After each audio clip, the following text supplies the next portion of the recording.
సంవిధానము భాగము 3 మౌలిక హక్కులు సమానత్వమునకు హక్కు. Article 18 abolition of titles. రాజ్యము సైనిక లేక విద్యా సంబంధమైన ఘనతను సూచించినది కానట్టి మరే బిరుదనైనను ప్రదత్తము చేయరాదు. భారతదేశ పౌరుడెవరును ఏ విదేశీ రాజ్యము నుండి ఎట్టి బిరుదును స్వీకరించరాదు. భారతదేశ పౌరుడు కాని ఏ వ్యక్తియు తాను రాజ్యము ఖదీనమైన ఏదేని లాభాయుత లేక విశ్వాసయుత పదవిలో ఉన్నంతకాలము రాష్ట్రపతి సమ్మతి లేకుండా ఏ విదేశీ రాజ్యము నుండి ఎట్టి బిరుదును స్వీకరించరాదు.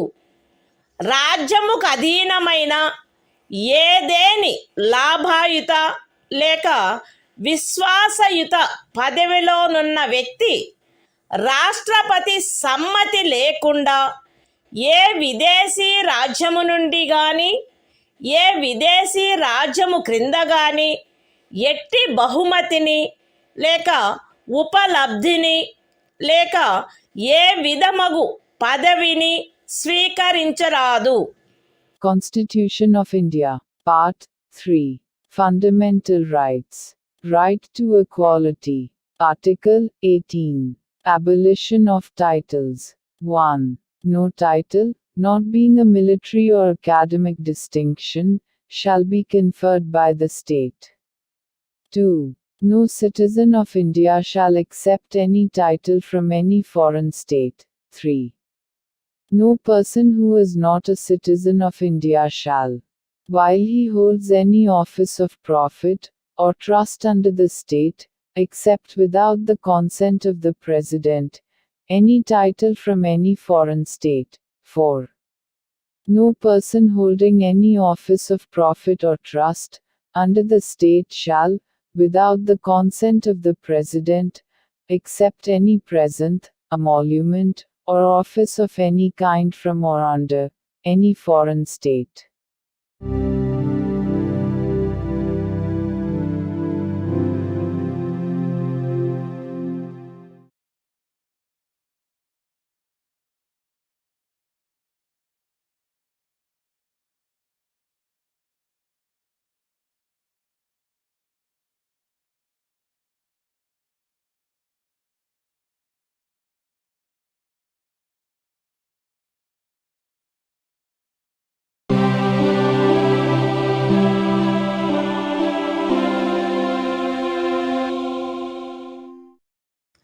భారత సంవిధానము భాగము 3 మౌలిక హక్కులు స్వాతంత్ర్యమునకు హక్కు. ఆర్టికల్ 19 వాక్ స్వాతంత్ర్యము మొదలైన వాటి విషయమున రక్షణ. పౌరులందరూ ఈ క్రింది హక్కులు కలిగియుందురు. ఏ వాక్ స్వాతంత్ర్యమునకు మరియు భావ ప్రకటన స్వాతంత్ర్యమునకు.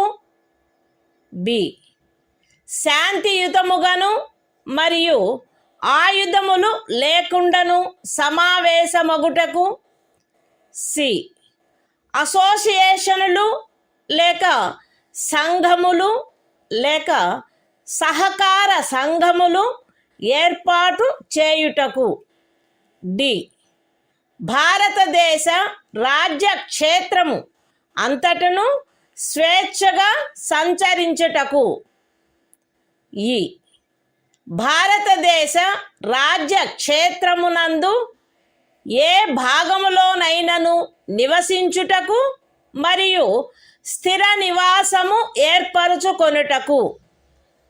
మరియు జి ఏదేని వృత్తిని అవలంబించుటకు లేక ఏదేని ఉపజీవికను వ్యాపారమును లేక వర్తకమును సాగించుటకు. అస్తిత్వములో ఉన్నదైనను చేయబడునదైనను ఏదేని శాసనము ఖండము 1 ఉపఖండము ఏ ద్వారా ప్రదత్తమైన హక్కును వినియోగించుటపై యుక్తమైన నిర్బంధనలను విధించునదైన ఎడల అట్టి నిర్బంధనలు భారతదేశము యొక్క సార్వభౌమత మరియు అఖండత, రాజ్య భద్రత, విదేశీ రాజ్యములతో స్నేహ సంబంధములు, ప్రజాశాంతి, సభ్యత లేక నైతికత వీటికి సంబంధించిన హితముల దృష్ట్యా గాని, న్యాయస్థాన ధిక్కారము, పరువు నష్టము లేక ఏదేని అపరాధ ప్రేరణ వీటి సంబంధమున విధించబడినచో అంత మేరకు ఆ శాసనము యొక్క అమలుకు సదరు ఉపఖండములో ఉన్నదేదియు భంగము కలిగించదు, లేక ఆ శాసనము చేయుట నుండి ఈ ఉపఖండంలో ఉన్నదేదియు రాజ్యమును నివారించదు. అస్తిత్వములో ఉన్నదైనను చేయబడునదైనను ఏదేని శాసనము సదరు ఖండము యొక్క ఉపఖండము బి ద్వారా ప్రదత్తమైన హక్కును వినియోగించుటపై యుక్తమైన నిర్బంధనలను విధించునదైన ఎడల అట్టి నిర్బంధనలు భారతదేశము యొక్క సార్వభౌమత మరియు అఖండత లేక ప్రజాశాంతి వీటికి సంబంధించిన హితముల దృష్ట్యా విధించబడినచో అంత మేరకు ఆ శాసనము యొక్క అమలుకు సదరు ఉపఖండంలో ఉన్నదేదియు భంగము కలిగించదు, లేక ఆ శాసనమును చేయుట నుండి ఆ ఉపఖండములో ఉన్నదేదియు రాజ్యమును నివారించదు. అస్తిత్వములో ఉన్నదైనను చేయబడినదైనను ఏదేని శాసనము సదరు ఖండము యొక్క ఉపఖండము సి ద్వారా ప్రదత్తమైన హక్కును వినియోగించుటపై యుక్తమైన నిర్బంధనలను విధించునదైన ఎడల అట్టి నిర్బంధనలు భారతదేశము యొక్క సార్వభౌమత మరియు అఖండత లేక ప్రజాశాంతి లేక నైతికత వీటికి సంబంధించిన హితముల దృష్ట్యా విధించబడినచో అంత మేరకు ఆ శాసనము యొక్క అమలుకు సదరు ఉపఖండములో ఉన్నదేదియు భంగము కలిగించదు, లేక ఆ శాసనము చేయుట నుండి ఆ ఉపఖండములోనున్నదేదియు రాజ్యమును నివారించదు.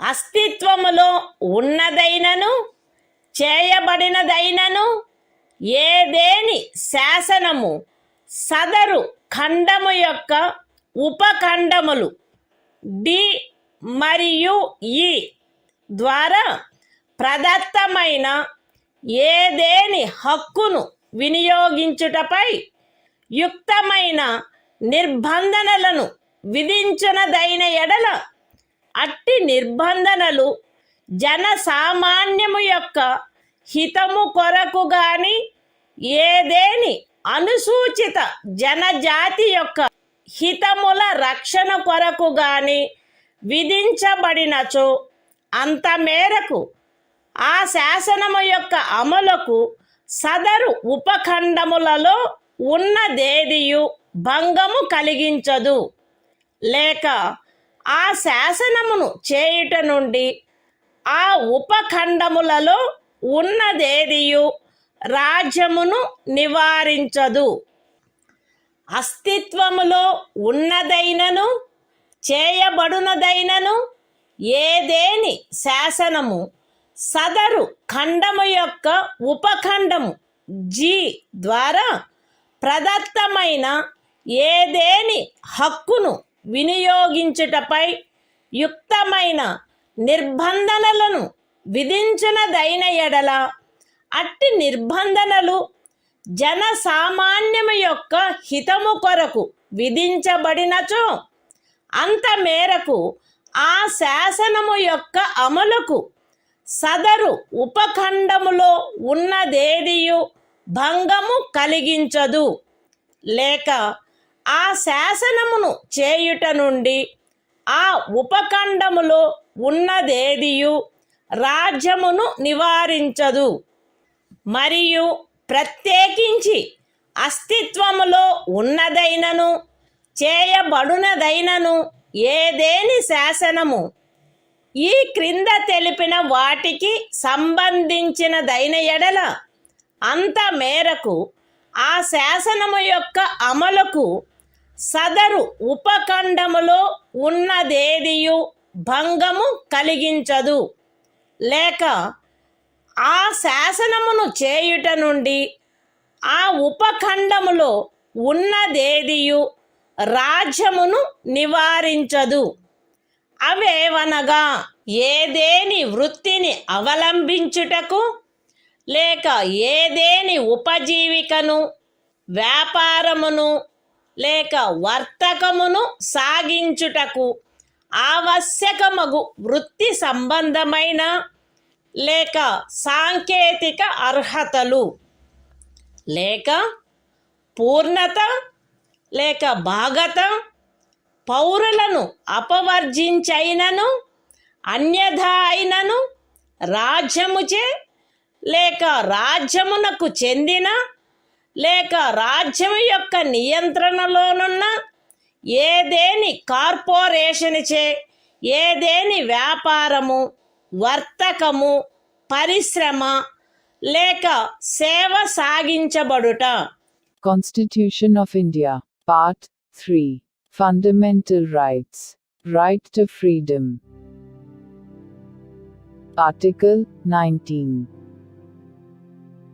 Protection of certain rights regarding freedom of speech, etc.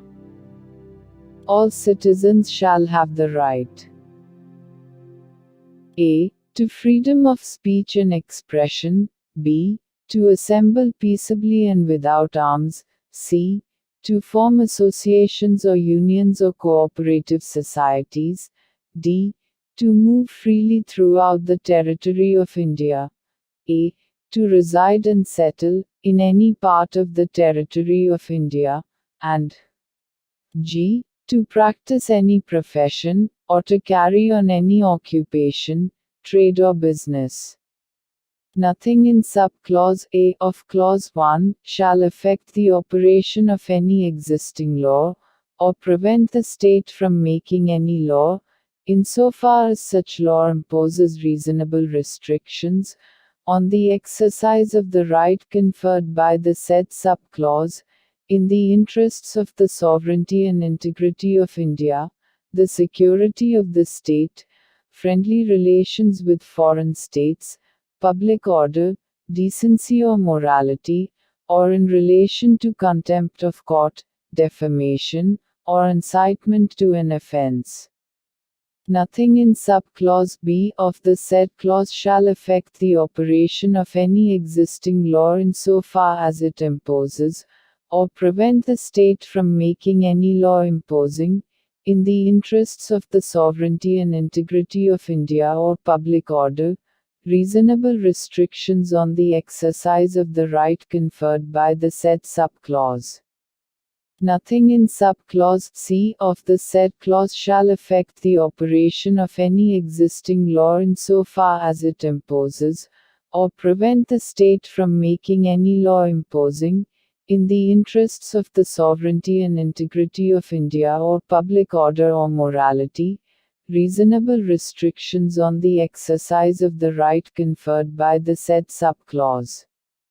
Nothing in sub-clauses D and A of the said clause shall affect the operation of any existing law insofar as it imposes, or prevent the state from making any law imposing, reasonable restrictions on the exercise of any of the rights conferred by the said subclauses, either in the interests of the general public, or for the protection of the interests of any scheduled tribe.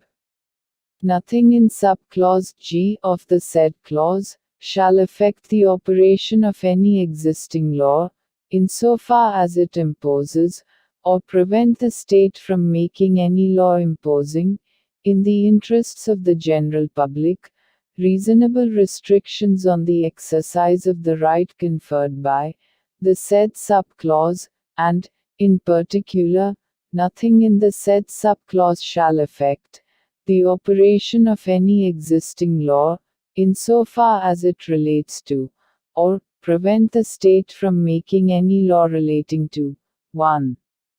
The professional or technical qualifications necessary for practicing any profession, or carrying on any occupation, trade or business, or 2. The carrying on, by the state, or by a corporation, owned or controlled by the state, of any trade, business, industry or service, whether to the exclusion, complete or partial, of citizens, or otherwise.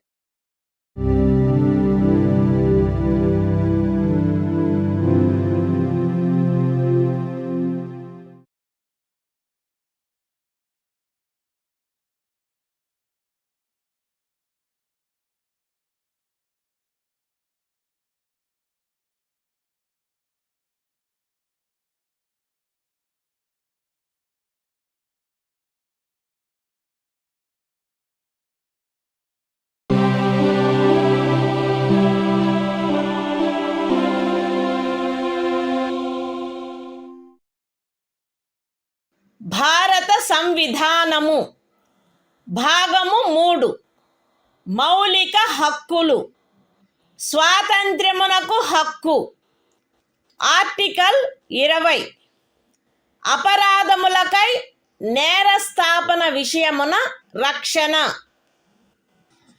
ఏ వ్యక్తియు అపరాధమని ఆరోపించబడిన కార్యమును చేసిన సమయమున అమలులో ఉన్న శాసనము యొక్క అతిక్రమణకు తప్ప ఏ అపరాధమునకును నేరస్థాపితుడు కారాదు మరియు అపరాధము చేసిన సమయమున అమలులోనున్న శాసనము క్రింద విధింపబడియుండెడి దానికంటే మించిన శాస్తికి లోను చేయబడరాదు. ఏ వ్యక్తియు ఒకే అపరాధమునకు ఒకసారికి మించి అభియోగమునకు మరియు శిక్షకు గురి చేయబడరాదు. ఏదైనా అపరాధము చేసినట్లు అభియుక్తుడైన ఏ వ్యక్తియు తనకు వ్యతిరేకముగా సాక్ష్యము నొసగుటకు బలవంతము చేయబడరాదు. Constitution of India, Part 3. Fundamental Rights. Right to Freedom. Article 20. Protection, in respect of conviction for offences. No person shall be convicted of any offence except for violation of a law, in force, at the time of the commission of the act, charged as an offence. Nor be subjected to a penalty greater than that, which might have been inflicted under the law, in force, at the time of the commission of the offence. No person shall be prosecuted and punished, for the same offence, more than once. No person accused of any offence shall be compelled to be a witness against himself.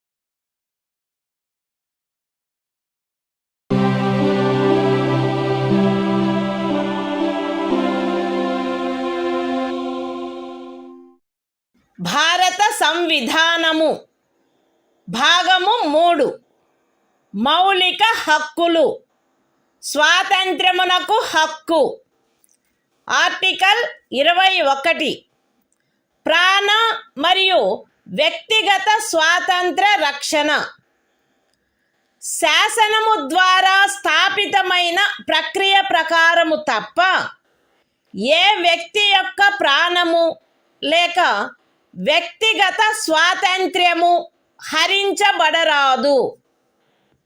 Constitution of India, Part 3. Fundamental Rights. Right to Freedom. Article 21. Protection of life and personal liberty. No person shall be deprived of his life or personal liberty, except according to procedure established by law.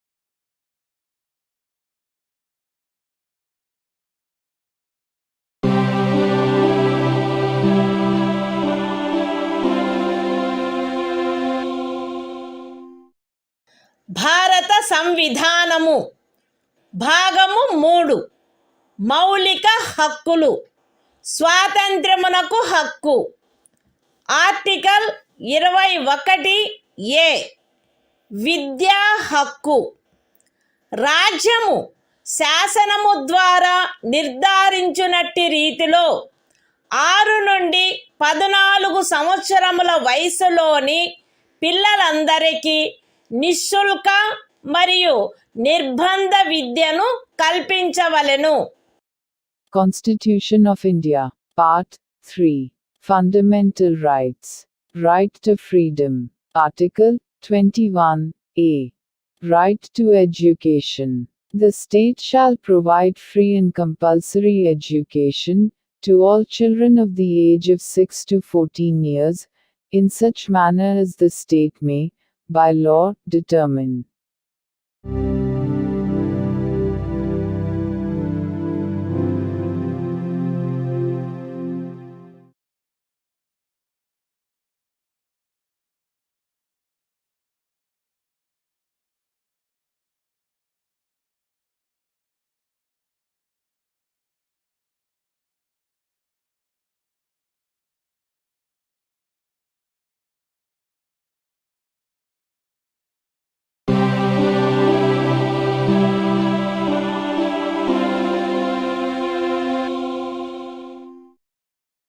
భారత సంవిధానము భాగము 3 మౌలిక హక్కులు స్వాతంత్ర్యమునకు హక్కు article 22 కొన్ని సందర్భములలో arrest మరియు నిరోధము నుండి రక్షణ arrest చేయబడిన ఏ వ్యక్తియు అట్టి అరెస్టుకు గల కారణములను గూర్చి వీలైనంత త్వరితముగా తెలియజేయబడకుండా అభిరక్షణలో నిరోధించబడరాదు మరియు తాను కోరిన న్యాయవాది సలహా పొందుటకు అట్టి న్యాయవాదిచే ప్రతివాదన చేయించుకొనుటకు గల హక్కు అతనికి నిరాకరించబడరాదు. అరెస్టు చేయబడి అభిరక్షణలో నిరోధించబడిన ప్రతి వ్యక్తి అట్లు అరెస్టు చేయబడిన తరువాత అరెస్టు చేయబడిన స్థలము నుండి అక్కడికి అత్యంత సమీపమున గల మెజిస్ట్రేటు న్యాయస్థానమునకు అతనిని తీసుకొని పోవుటకు ఆవశ్యకమైన కాలమును మినహాయించి 24 గంటల లోపల అట్టి మెజిస్ట్రేటు సమక్షమున హాజరుపరచబడవలెను మరియు అట్టి ఏ వ్యక్తియు మెజిస్ట్రేట్ యొక్క ప్రాధికారం లేకుండా సదరు కాలావధికి మించి అభిరక్షణలో నిరోధించబడరాదు. ఖండములు 1 మరియు 2లో ఉన్నదేదియు ఈ క్రింది వ్యక్తికి వర్తించదు. తత్సమయమున శత్రుదేశీయుడైన ఎవరేని వ్యక్తి లేక నివారక నిరోధమును నిబంధించు ఏదేని శాసనము క్రింద అరెస్టు చేయబడిన లేక నిరోధింపబడిన ఎవరేని వ్యక్తి నివారక నిరోధము కొరకు నిబంధించు శాసనము ఏదియు ఉన్నత న్యాయస్థానపు న్యాయాధీశునిగా నియమింపబడిన లేక నియమింపబడుటకు అర్హత కలిగిన వ్యక్తులతో కూడిన సలహా బోర్డు తన అభిప్రాయంలో సదరు 3 మాసములకు మించి నిరోధించుటకు తగినంత కారణము కలదని సదరు కాలావధి ముగియుటకు పూర్వము రిపోర్టు చేసిననే తప్ప.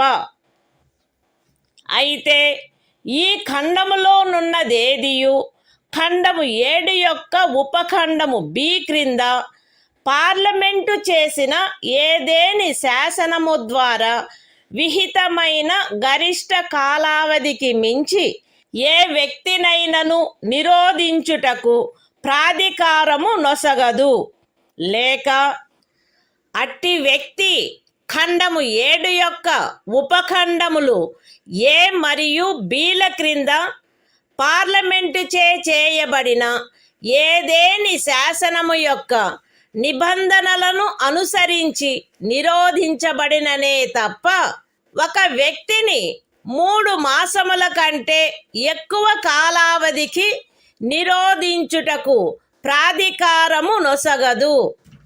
నివారక నిరోధమును నిబంధించు ఏదేని శాసనము క్రింద చేయబడిన ఉత్తర్వును అనుసరించి ఎవరేని వ్యక్తి నిరోధించబడినప్పుడు అట్లు ఉత్తర్వు చేయు ప్రాధికారి అట్టి ఉత్తర్వును చేయుటకు గల కారణములను వీలైనంత త్వరితముగా ఆ వ్యక్తికి తెలియపరచవలెను మరియు ఆ ఉత్తర్వుకు విరుద్ధముగా విన్నవించుకొనుటకు అతనికి శీఘ్రతమైన అవకాశమును కలిగించవలెను.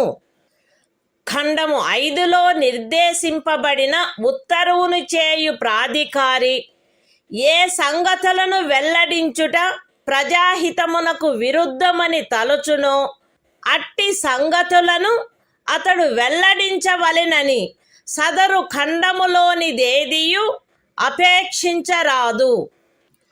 పార్లమెంటు శాసనము ద్వారా ఈ క్రింది విషయములను విహితము చేయవచ్చును.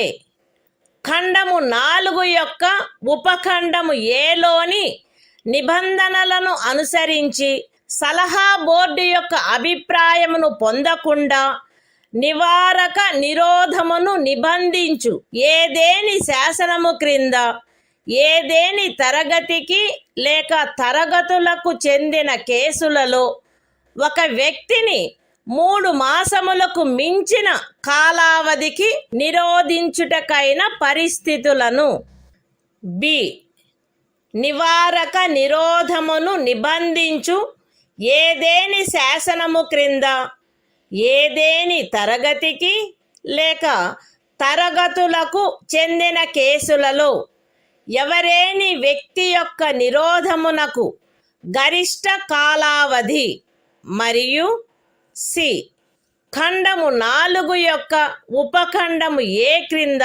పరిశీలనలో సలహా బోర్డు అనుసరించవలసిన ప్రక్రియ. Constitution of India, Part 3, Fundamental Rights. Right to Freedom. Article 22.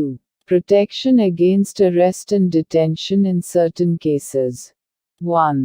No person who is arrested shall be detained in custody without being informed, as soon as may be, of the grounds for such arrest. Nor shall he be denied the right to consult, and to be defended by, a legal practitioner of his choice.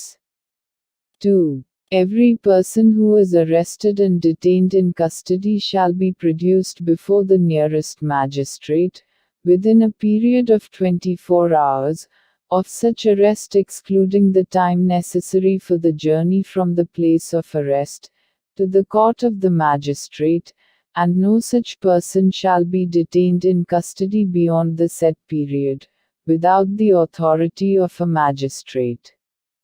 3. Nothing in clauses 1 and 2 shall apply to any person who for the time being is an enemy alien, or to any person who is arrested or detained, under any law providing for preventive detention. 4. No law providing for preventive detention shall authorize the detention of a person for a longer period than 3 months, unless an advisory board consisting of persons who are, or have been, or are qualified to be appointed as judges of a high court, has reported, before the expiration of the said period of 3 months, that there is in its opinion sufficient cause for such detention. Provided that nothing in this subclause shall authorize the detention of any person beyond the maximum period prescribed by any law made by Parliament, under subclause B of clause 7. Or, such person is detained, in accordance with the provisions of any law made by Parliament, under subclauses A and B of clause 7. 5. When any person is detained in pursuance of an order made under any law, providing for preventive detention, the authority making the order shall, as soon as may be, communicate to such person the grounds on which the order has been made, and shall afford him the earliest opportunity of making a representation against the order. 6. Nothing in clause 5 shall require the authority making any such order, as is referred to in that clause, to disclose facts which such authority considers to be against the public interest to disclose. 7. Parliament may by law prescribe a. the circumstances, under which in the class, or classes of cases, in which a person may be detained for a period longer than 3 months, under any law providing for preventive detention, without obtaining the opinion of an advisory board, in accordance with the provisions of subclause A of clause 4. B. The maximum period, for which any person may in any class, or classes of cases, be detained, under any law, providing for preventive detention. And C. The procedure to be followed by an advisory board, in an inquiry, under subclause A of clause 4.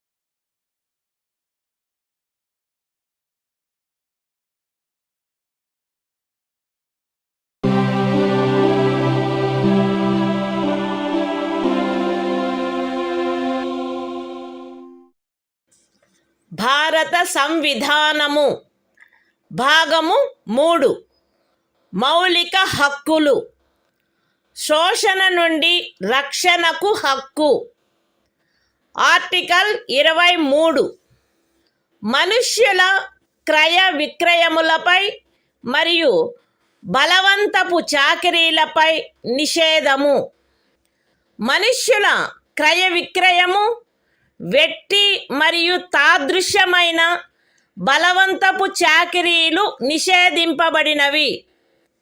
ఈ నిబంధన యొక్క ఉల్లంఘన శాసనరీత్యా శిక్షింపదగు అపరాధమగును. అయితే ఈ అనుచ్ఛేదములో ఉన్నదేదియు సార్వజనిక ప్రయోజనముల కొరకు నిర్బంధ సేవను విధించుట నుండి రాజ్యమును నివారించదు మరియు అట్టి సేవను విధించుటలో రాజ్యము కేవలము మతము, జాతి, కులము లేక వర్గ కారణములను బట్టి కానీ వాటిలో వేనిని బట్టి కానీ విచక్షణ చేయరాదు. The Constitution of India, Part 3. Fundamental Rights. Right against exploitation. Article 23. Prohibition of traffic in human beings and forced labor. 1. Traffic in human beings, and beggar, and other similar forms of forced labor, are prohibited. And any contravention of this provision shall be an offense, punishable, in accordance with law. 2. Nothing in this article shall prevent the state from imposing compulsory service for public purposes. And in imposing such service, the state shall not make any discrimination on grounds only of religion, race, caste or class or any of them.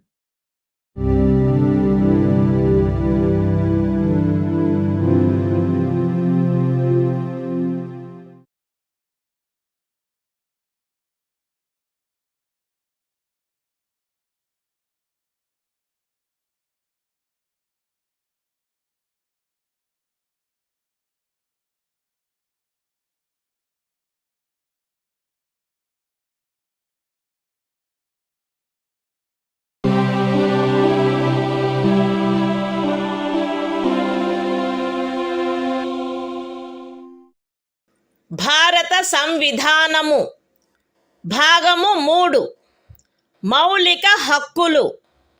శోషణ నుండి రక్షణకు హక్కు. Article 24 కర్మాగారాలు మొదలైన వాటిలో బిడ్డలను ఉద్యోగములో నుంచుటపై నిషేధము. 14 సంవత్సరముల లోపు వయసు గల ఏ బిడ్డయు ఏ కర్మాగారములో కానీ గనిలో కానీ పని చేయుటకు ఉద్యోగములో ఉంచబడరాదు, లేక అపాయకరమైన ఏదేని ఇతర ఉద్యోగములలో ఉంచబడరాదు. The Constitution of India, Part 3. Fundamental Rights. Right against exploitation. Article 24.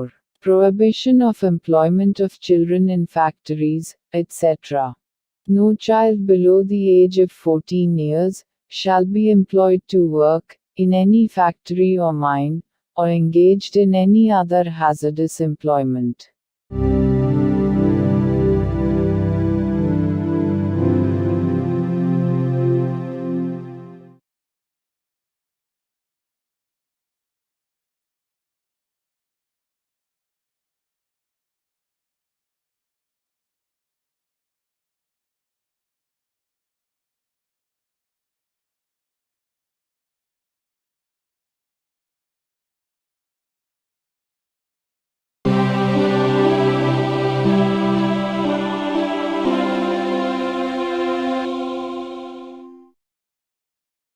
భారత సంవిధానము భాగము 3 మౌలిక హక్కులు. మత స్వాతంత్ర్యపు హక్కు. ఆర్టికల్ 25 అంతరాత్మను అనుసరించి స్వాతంత్ర్యము, స్వేచ్ఛాయుత మతావలంబన, ఆచరణ, ప్రచారములు. ప్రజాశాంతికి, నైతికతకు, ఆరోగ్యమునకు మరియు ఈ భాగము యొక్క ఇతర నిబంధనలకు అత్యధీనమై అంతరాత్మను అనుసరించి స్వాతంత్రమునకును, స్వేచ్ఛగా మతమును అవలంబించుటకును, ఆచరించుటకును, ప్రచారము చేయుటకును జనులందరూ సమానముగా హక్కు కలిగియుందురు. ఈ అనుచ్ఛేదమునందున్నదేదియు మతాచారణకు సంబంధించిన ఏదేని ఆర్థిక, విత్తీయ, రాజకీయ లేక ఇతర లౌకిక కార్యకలాపమును క్రమబద్ధపరుచునదై లేక పరిమితపరుచునదై సాంఘిక సంక్షేమమునకును సంస్కరణకును లేక సార్వజనిక స్వభావము గల హిందూ మత సంస్థలలో హిందువులలోని అన్ని వర్గములకును శాఖలకును ప్రవేశము కలగచేయు నిబంధన చేయునదై అస్తిత్వంలోనున్న ఏదేని శాసనము యొక్క అమలుకు భంగము కలిగించదు లేక అట్టి ఏ శాసనమునైనను చేయుట నుండి రాజ్యమును నివారించదు. ఎక్స్ప్లనేషన్ 1.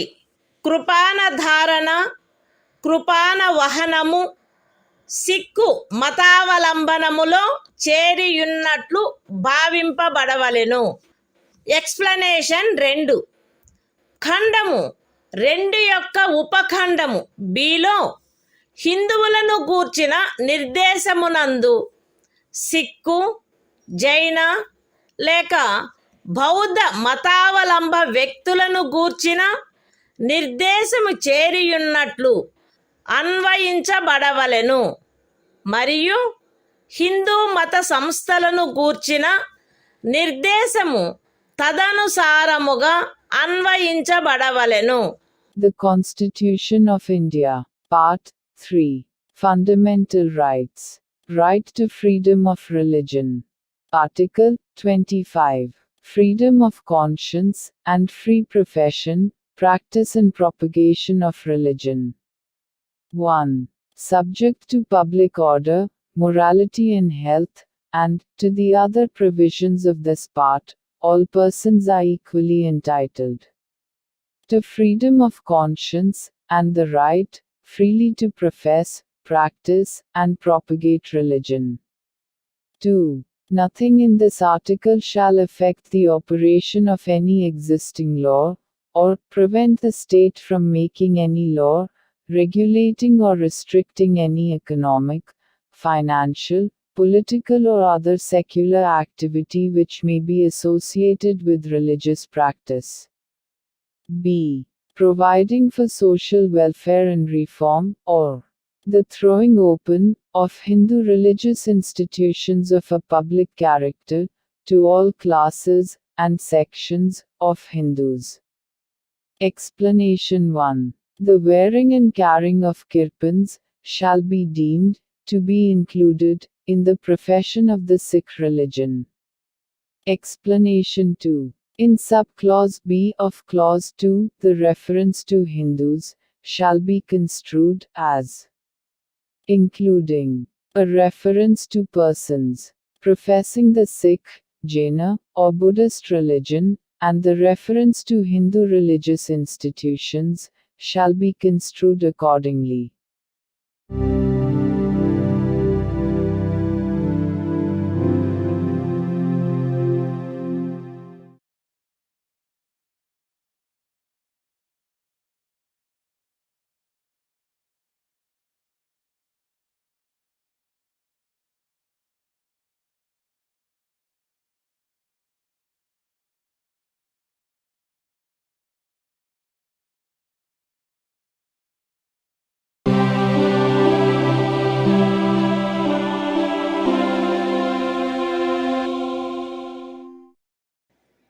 భారత సంవిధానము భాగము 3 మౌలిక హక్కులు మత స్వాతంత్ర్యపు హక్కు ఆర్టికల్ 26 మత వ్యవహార నిర్వహణ స్వాతంత్ర్యము ప్రజాశాంతికి నైతికతకు మరియు ఆరోగ్యమునకు అత్యధీనమై ప్రతి మత శాఖ లేక అందలి ఏ ఉపశాఖైనను ఈ క్రింది హక్కును కలిగియుండును. మత మరియు ధార్మిక ప్రయోజనముల కొరకు సంస్థలను స్థాపించుట మరియు పోషించుట, మత విషయములలో స్వీయ వ్యవహారములను నిర్వహించుకొనుట, స్థిరాస్తిని మరియు చరాస్తిని కలిగియుండుట మరియు ఆర్జించుట మరియు అట్టి ఆస్తిని శాసనమును అనుసరించి నిర్వహించుట. The Constitution of India, Part 3. Fundamental Rights. Right to freedom of religion. Article 26. Freedom to manage religious affairs. Subject to public order, morality and health, every religious denomination, or any section thereof, shall have the right a. To establish and maintain institutions for religious and charitable purposes. b. To manage its own affairs, in matters of religion. c. To own, and acquire, movable and immovable property, and d. To administer such property in accordance with law.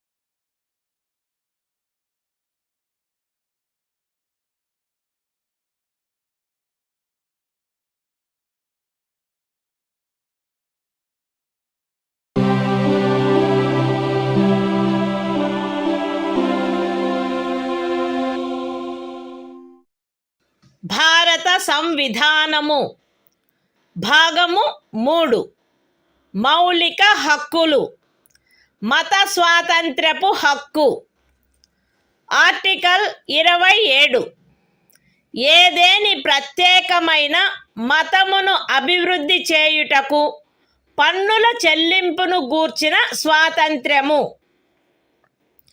ఏదేని ప్రత్యేకమైన మతమును లేక మత శాఖను అభివృద్ధి చేయుటకు లేక పోషించుటకు అగు ఖర్చులను భరించుటకై ఏ పన్నుల వలన రాబడి నిర్దిష్టముగా కేటాయించబడునో ఆ పన్నులను చెల్లించుటకు ఏ వ్యక్తిని బలవంత పెట్టరాదు.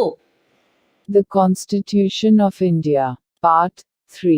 Fundamental Rights. Right to freedom of religion. Article 27. Freedom as to payment of taxes for promotion of any particular religion.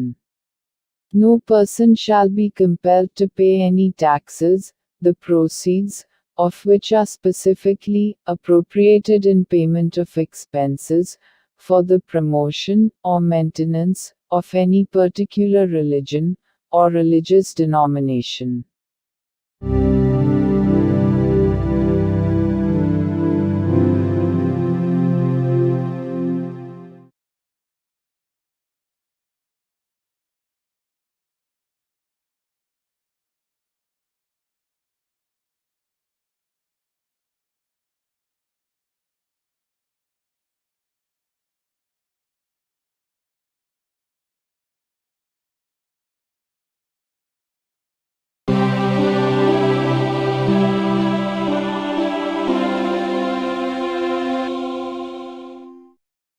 భారత సంవిధానము భాగము 3 మౌలిక హక్కులు మత స్వాతంత్ర్యపు హక్కు ఆర్టికల్ 28 కొన్ని విద్యా సంస్థలలో మత బోధ లేక మత సంబంధమైన ఆరాధన జరుగుతున్నప్పుడు హాజరగుటను గూర్చిన స్వాతంత్ర్యము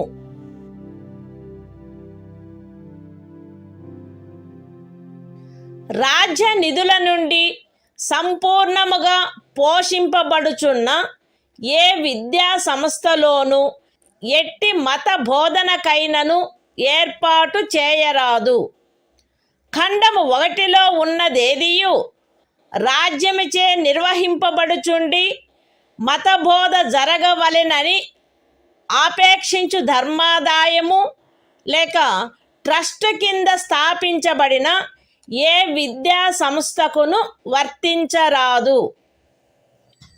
రాజ్యముచే గుర్తింపబడిన లేక రాజ్య నిధుల నుండి సహాయమును పొందుతున్న ఏదేని విద్యా సంస్థలో హాజరగుచున్న ఏ వ్యక్తినైనను అట్టి సంస్థలో చేయబడు ఏదేని మత బోధలో పాల్గొనవలసినదని కానీ అట్టి సంస్థలో లేక దానికి సంబంధించిన ఏదేని ఆవరణలో జరపబడు ఏదేని మత సంబంధమైన ఆరాధనకు హాజరు కావాలనని కానీ అందుకు ఆ వ్యక్తిని కానీ ఆ వ్యక్తి మైనర్ అయినచో అతని సంరక్షకుడు కానీ సమ్మతించిననే తప్ప కోరరాదు.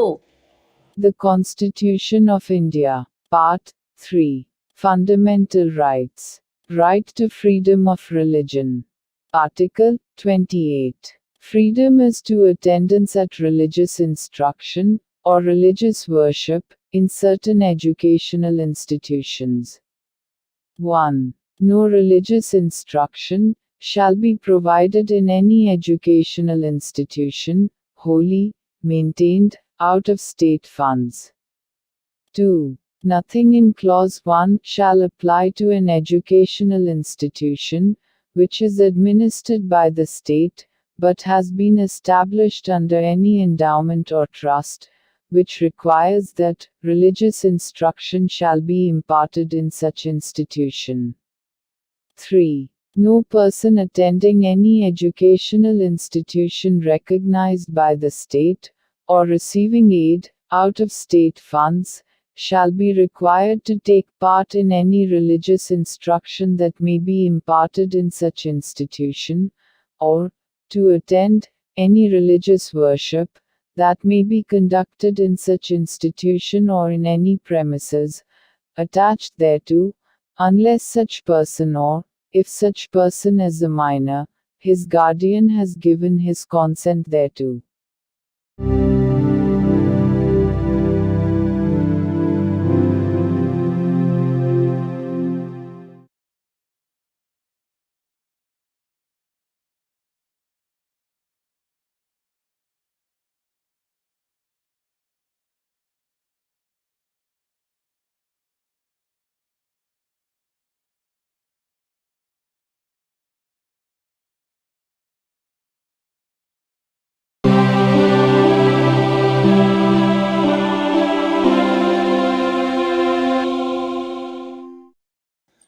భారత సంవిధానము భాగము 3 మౌలిక హక్కులు సాంస్కృతిక మరియు విద్యా విషయక హక్కులు. ఆర్టికల్ 29 అల్పసంఖ్యాక వర్గముల యొక్క హితముల రక్షణ. భారతదేశ రాజ్య క్షేత్రములో లేక అందలి ఏ భాగములో నివసించుచున్న పౌరులలోని ఏదేని వర్గము వారు తమ విశిష్ట భాష, లిపి లేక సంస్కృతిని కలిగి ఉండినచో వారు దానిని కాపాడుకొనుటకు హక్కు కలిగి ఉందురు. రాజ్యముచే పోషింపబడుచున్న లేక రాజ్య నిధుల నుండి సహాయము పొందుచున్న ఏ విద్యా సంస్థలోనైనను కేవలము మతము, జాతి, కులము, భాష కారణములను బట్టి కానీ వాటిలో దేనిని బట్టి కానీ ఏ పౌరునికైనను ప్రవేశము నిరాకరించబడరాదు.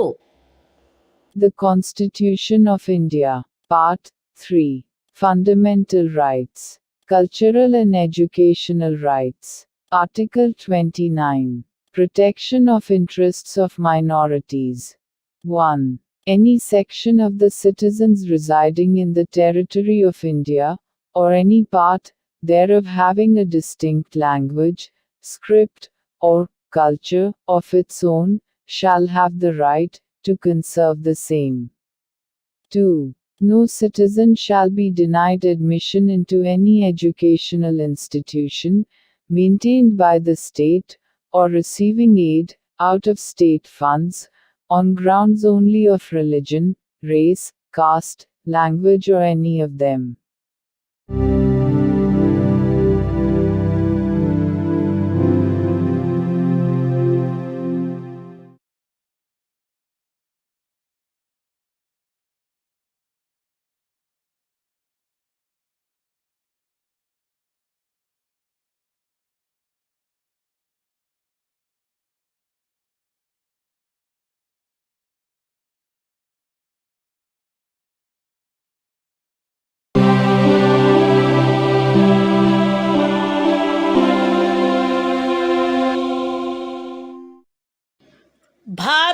సంవిధానము భాగము 3 మౌలిక హక్కులు సాంస్కృతిక మరియు విద్యా విషయక హక్కులు ఆర్టికల్ 30 విద్యా సంస్థలను స్థాపించుటకు మరియు నిర్వహించుటకు అల్పసంఖ్యాక వర్గములకు గల హక్కు మత ప్రాతిపదికపై కానీ భాషా ప్రాతిపదికపై కానీ ఏర్పడిన అల్పసంఖ్యాక వర్గముల వారందరూ తమకు అభీష్టమైన విద్యా సంస్థలను స్థాపించుకొనుటకును నిర్వహించుకొనుటకును హక్కు కలిగియుందురు.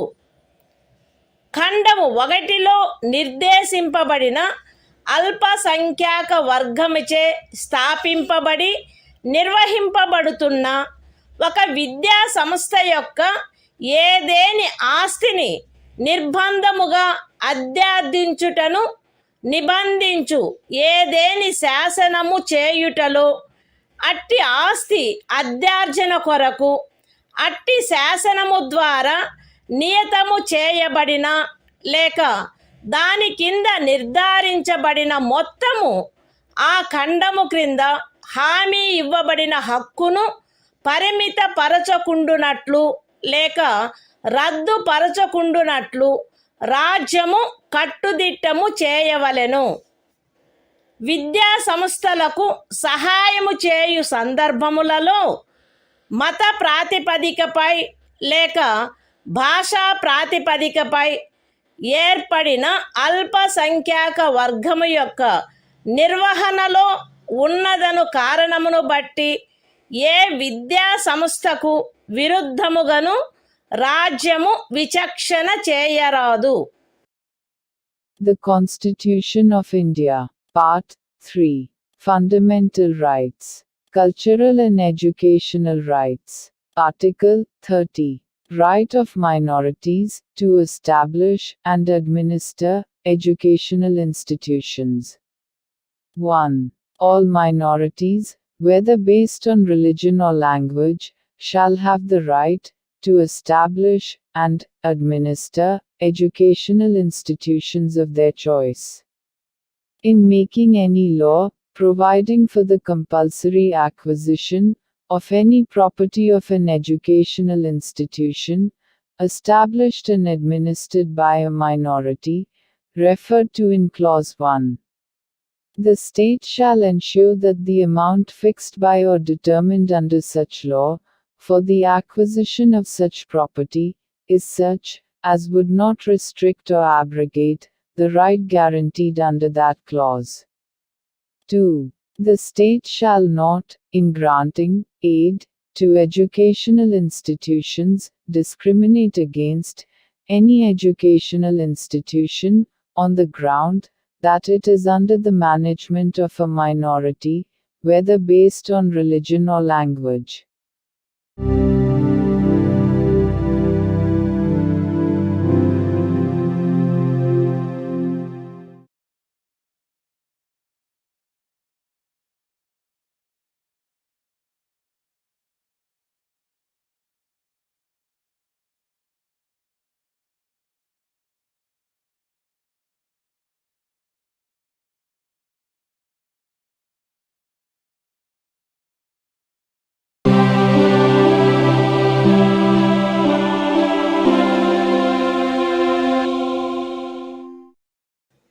భారత సంవిధానము భాగము 3 మౌలిక హక్కులు కొన్ని శాసనముల వ్యావృత్తి ఆర్టికల్ 31A ఎస్టేటు మొదలగు వాటి అధ్యార్జన కొరకు నిబంధించు శాసనము వ్యావృత్తి 13వ అనుచ్ఛేదంలో ఏమి ఉన్నప్పటికీ రాజ్యమిచే ఏదేని ఎస్టేట్ యొక్క లేక అందలి ఏవేని హక్కుల యొక్క గాని అధ్యార్జన కొరకు లేక అట్టి హక్కుల నిర్వాపన లేక మార్పు కొరకు లేక ప్రజాహితమునకు లేక ఆస్తి యొక్క సముచిత నిర్వహణను చేకూర్చుటకు గాని రాజ్యము ఏదేని ఆస్తి యొక్క నిర్వహణను పరిమిత కాలము వరకు చేపట్టుట కొరకు లేక ప్రజాహితమునకు లేక ఏదేని కార్పొరేషనుల సముచిత నిర్వహణను చేకూర్చుటకు 2 లేక అంతకు మించిన కార్పొరేషనుల యొక్క విలీనీకరణ కొరకు లేక కార్పొరేషన్ల యొక్క నిర్వాహక ఏజెంట్ల, కార్యదర్శుల మరియు కోశాధికారుల, మేనేజింగ్ డైరెక్టర్ల, ఆదేశకుల లేక నిర్వాహకుల హక్కులను లేక కార్పొరేషన్ల యొక్క వాటాదారుల ఓటింగు హక్కులను నిర్వాపన చేయుట కొరకు లేక మార్పు చేయుట కొరకు లేక ఏదేని ఖనిజముకైన కౌలు లేక ఖనిజ తైలమును వెతుకుటకైనా లేక వెలికి తీయుటకైనా ఖరారు, కౌలు లేక లైసెన్సును బట్టి ప్రాప్తించు ఏవేని హక్కులను నిర్వాపన చేయుట కొరకు లేక మార్పు చేయుట కొరకు లేక అట్టి ఖరారు, కౌలు లేక లైసెన్సును సమయాత్పూర్వమే సమాప్తము చేయుట కొరకు లేక రద్దు చేయుట కొరకు నిబంధించునట్టి శాసనము దేనిని గాని 14వ అనుచ్ఛేదము లేక 19వ అనుచ్ఛేదము ద్వారా ప్రదత్తమైన హక్కులలో దేనికైనను అసంగతముగునున్నదను లేక అట్టి హక్కులలో దేనినైనను తీసివేయునను లేక కుంచించునను కారణమును బట్టి ప్రభావ శూన్యమగునవి భావించరాదు. అయితే అట్టి శాసనము ఒక రాజ్య శాసన మండలిచే చేయబడినదైన ఎడల రాష్ట్రపతి పర్యాలోచన కొరకై ప్రత్యేకింపబడి ఆయన అనుమతిని పొందిననే తప్ప ఈ అనుచ్ఛేదము యొక్క నిబంధనలు దానికి వర్తించవు.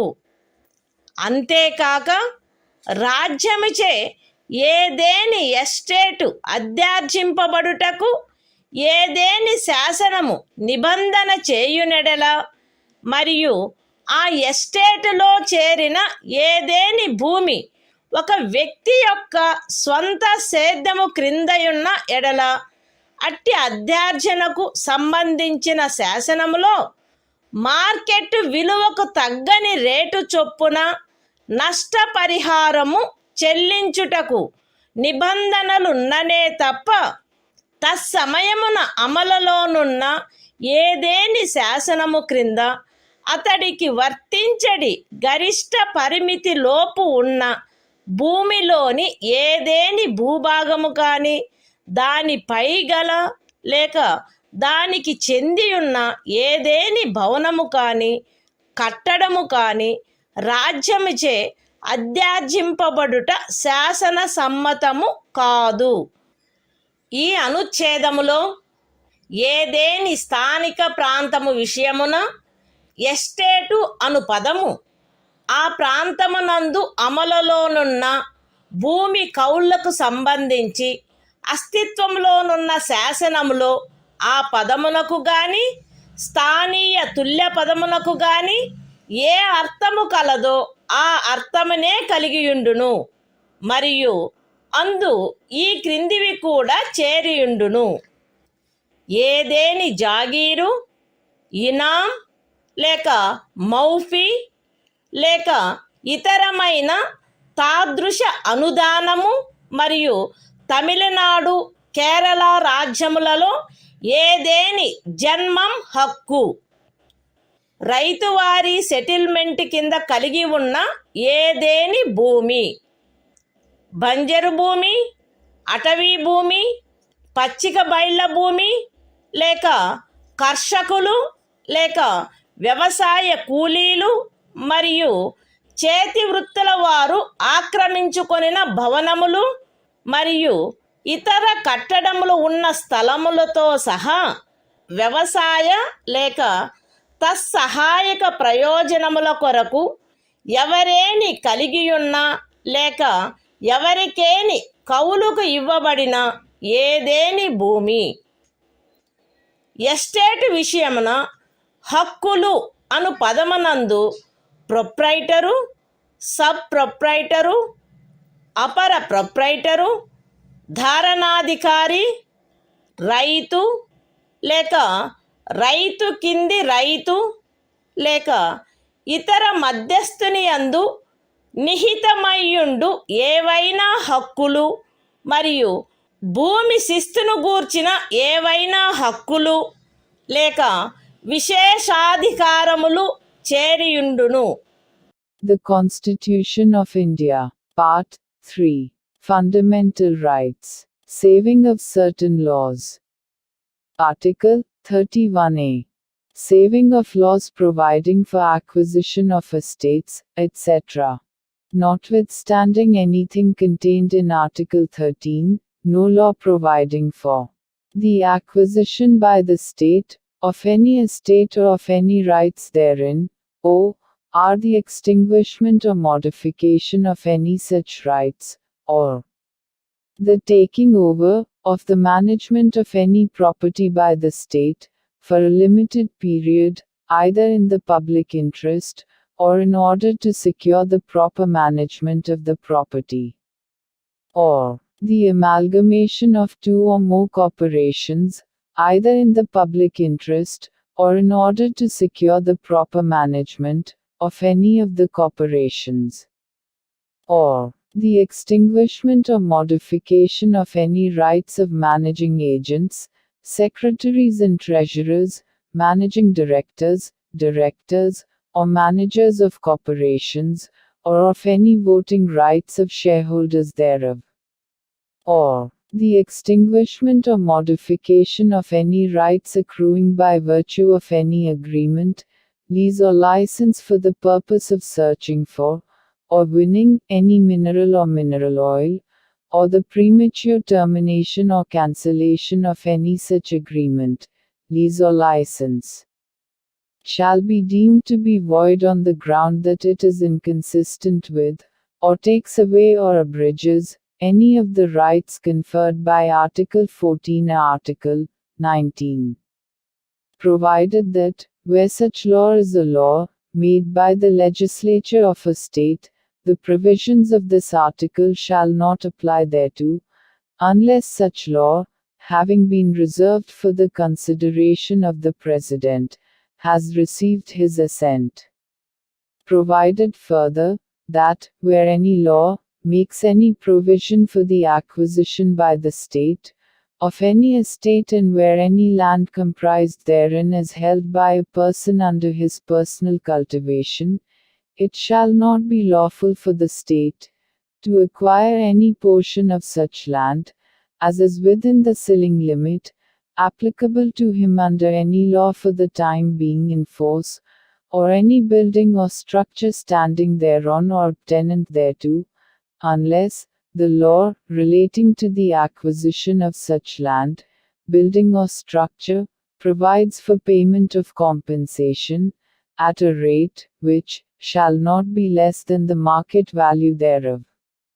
In this article, the expression estate shall, in relation to any local area, have the same meaning as that expression, or its local equivalent has in the existing law, relating to land tenures in force, in that area, and shall also include any jagir, inam, or muafi, or other similar grant. And, in the states of Tamil Nadu and Kerala, any janmam right.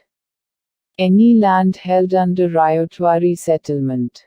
Any land held, or let for purposes of agriculture, or for purposes ancillary thereto, including waste land, forest land, land for pasture, or sites of buildings, and other structures occupied by cultivators of land, agricultural laborers, and village artisans.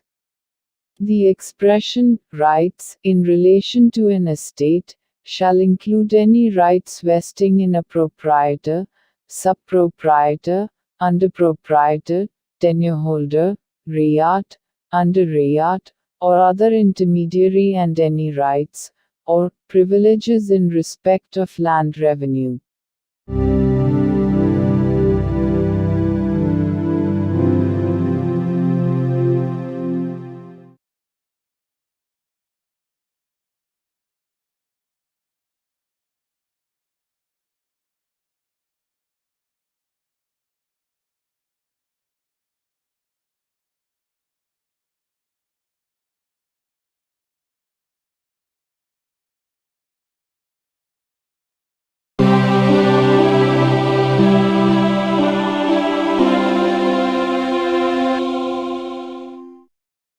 భారత సంవిధానము భాగము 3 మౌలిక హక్కులు. కొన్ని శాసనముల వ్యావృత్తి. Article 31 కొన్ని చట్టములకు మరియు వినిమయములకు శాసనిక మాన్యత కలగజేయుట.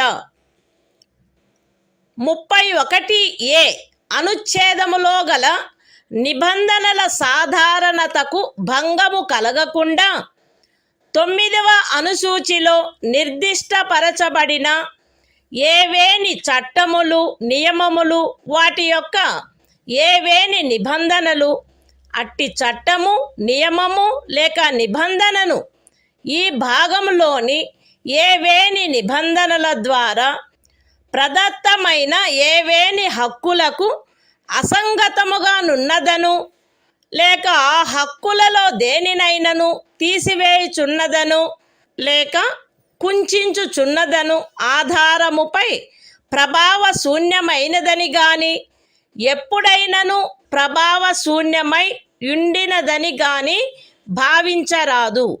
మరియు ఏదేని న్యాయస్థానము లేక ట్రిబ్యునల్ యొక్క ఏదేని తీర్పు, డిక్రీ లేక ఉత్తర్వు దానికి విరుద్ధముగా నున్నప్పటికీ సదరు ప్రతి చట్టము మరియు నియమము దాని రద్దు లేక సవరణ చేయుటకు ఏదేని సమర్థ శాసన మండలికి గల అధికారమునకు అత్యధీనమై అమలునందు కొనసాగవలెను. The Constitution of India, Part 3, Fundamental Rights, Saving of Certain Laws. Article 31b, Validation of certain acts and regulations. Without prejudice to the generality of the provisions contained in Article 31a.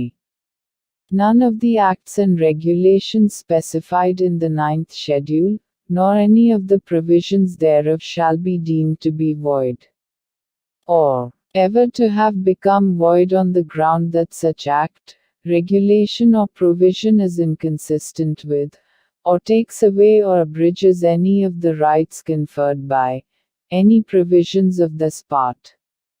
And, notwithstanding any judgment, decree or order of any court or tribunal, to the contrary, each of the said acts and regulations shall, subject to the power of any competent legislature to repeal, or amend it, continue in force.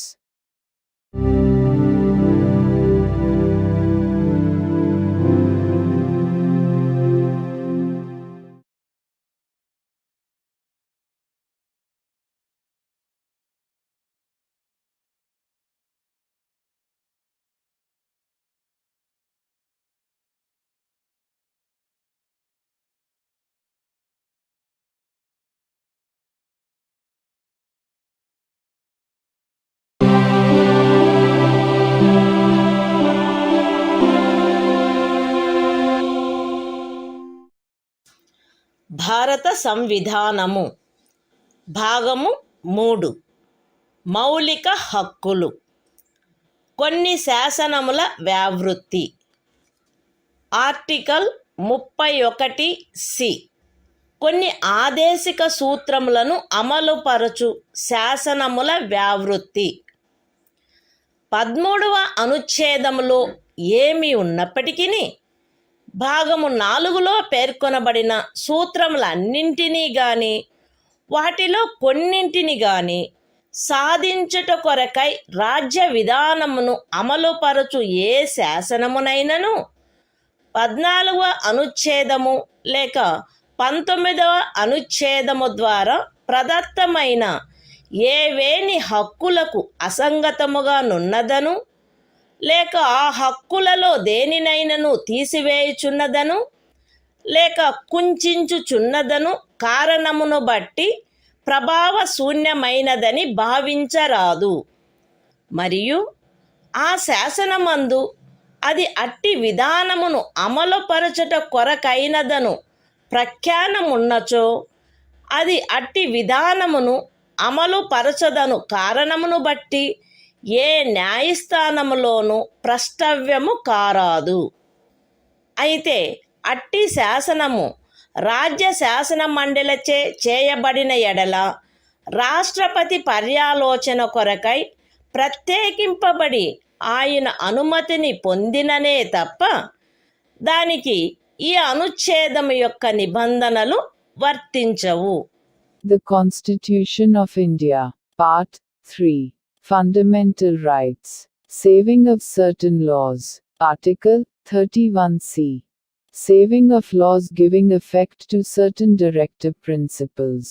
Notwithstanding anything contained in Article 13, no law, giving effect to the policy of the state towards securing all or any of the principles laid down in Part 4, shall be deemed to be void, on the ground that it is inconsistent with, or takes away or abridges any of the rights conferred by Article 14 or Article 19.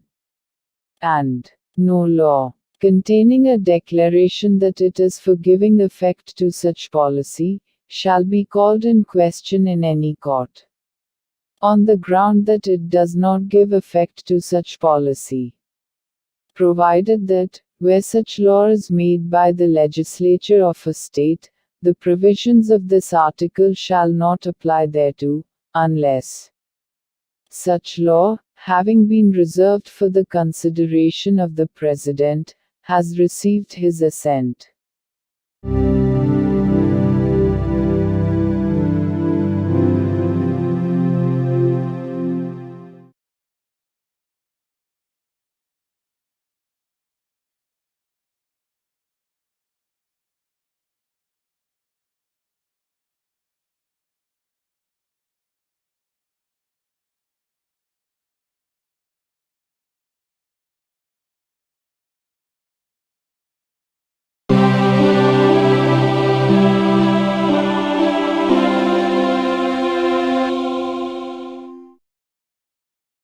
భారత సంవిధానము భాగము 3 మౌలిక హక్కులు సంవిధానిక ప్రత్యుపాయములకు హక్కు article 32 ఈ భాగముచే ప్రదత్తము చేయబడిన హక్కులను అమలుపరుచుటకు ప్రత్యుపాయములు ఈ భాగము ద్వారా ప్రదత్తమైన హక్కులను అమలుపరచుటకు సముచిత చర్యల ద్వారా సర్వోన్నత న్యాయస్థానమును అర్థించు హక్కుకు హామీ ఇయ్యబడినది.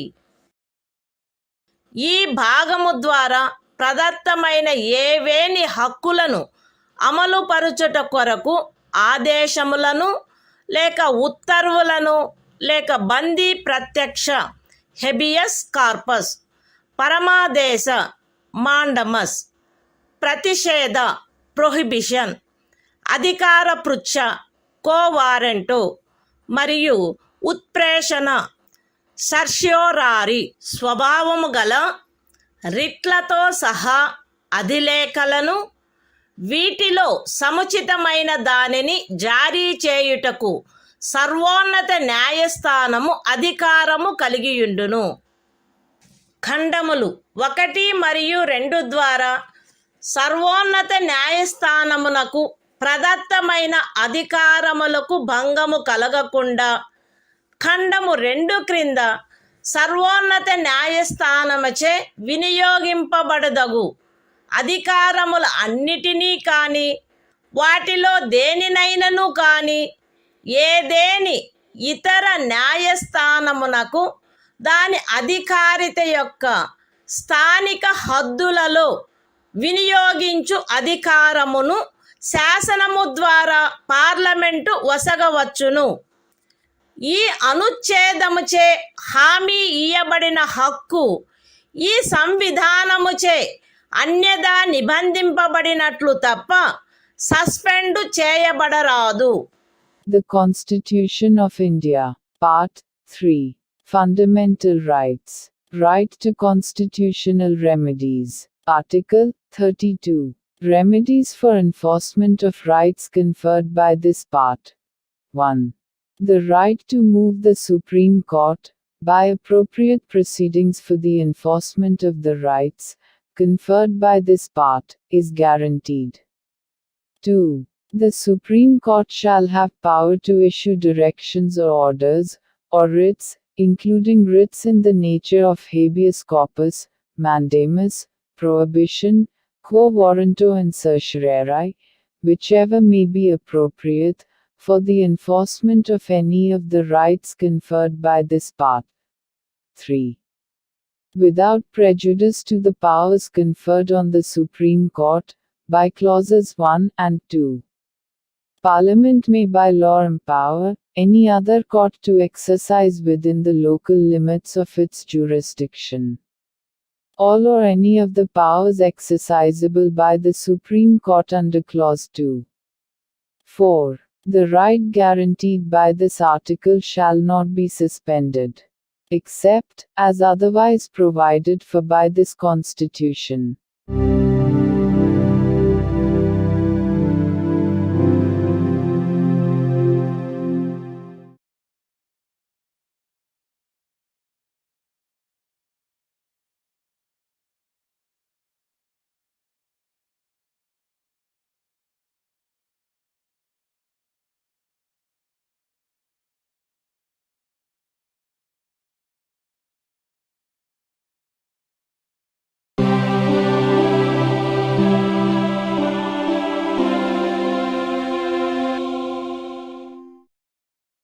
భారత సంవిధానము భాగము 3 మౌలిక హక్కులు సంవిధానిక ప్రత్యుపాయములకు హక్కు. Article 33.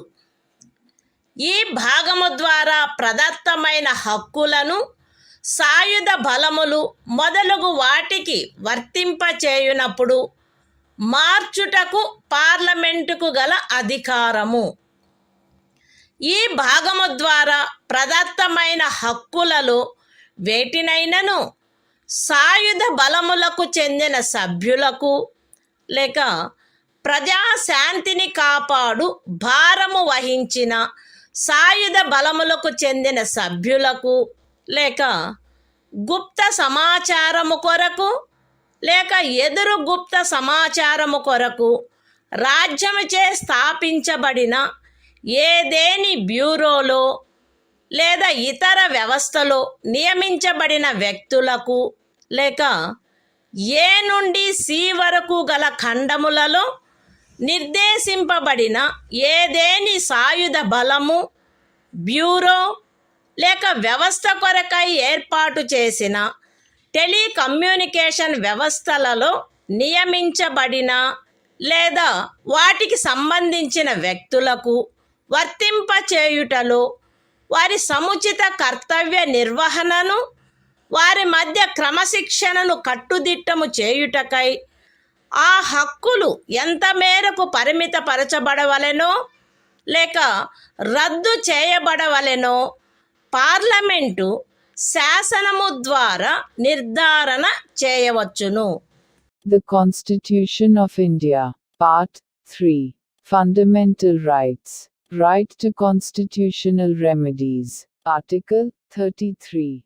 Power of Parliament to modify the rights conferred by this part in their application to forces, etc.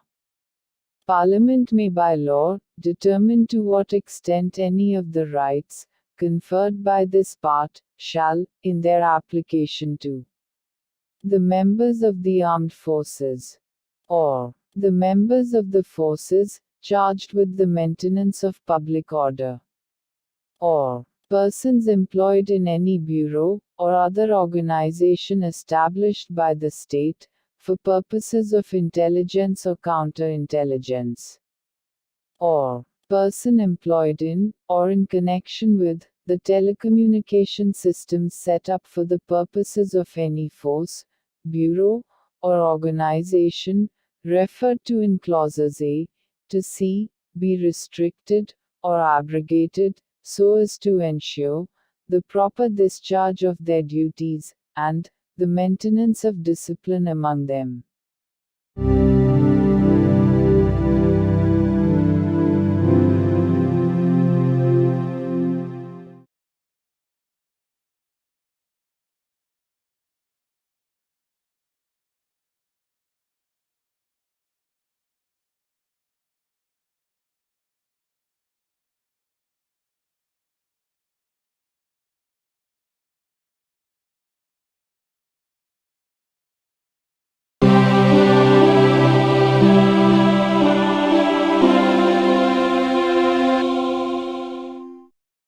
భారత సంవిధానము భాగము 3 మౌలిక హక్కులు.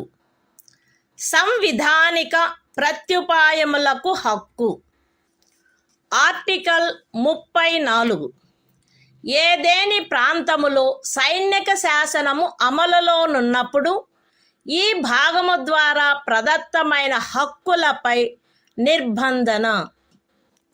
ఈ భాగమునందు పూర్వగామి నిబంధనలలో ఏమి ఉన్నప్పటికీ భారతదేశ రాజ్యక్షేత్రములోని ఏదేని ప్రాంతములో సైనిక శాసనము అమలులో ఉండి ఉన్నచో సంఘము యొక్క లేక ఒక రాజ్యము యొక్క సేవలోనున్న ఎవరేని వ్యక్తి అచట శాంతిని కాపాడుటకు లేక తిరిగి నెలకొల్పుటకు సంబంధించి చేసిన ఏదేని కార్యమును గూర్చి పార్లమెంటు శాసనము ద్వారా అతనికి క్షతిపూర్తి చేయవచ్చును, లేక అట్టి ప్రాంతంలో సైనిక శాసనము క్రింద చేయబడిన ఏదేని దండనోత్తర్వును, విధించబడిన ఏదేని శిక్షను, ఉత్తర్వు చేయబడిన సమపహరణను, లేక చేసిన ఏదేని ఇతర కార్యమును మాన్యమునర్చవచ్చును.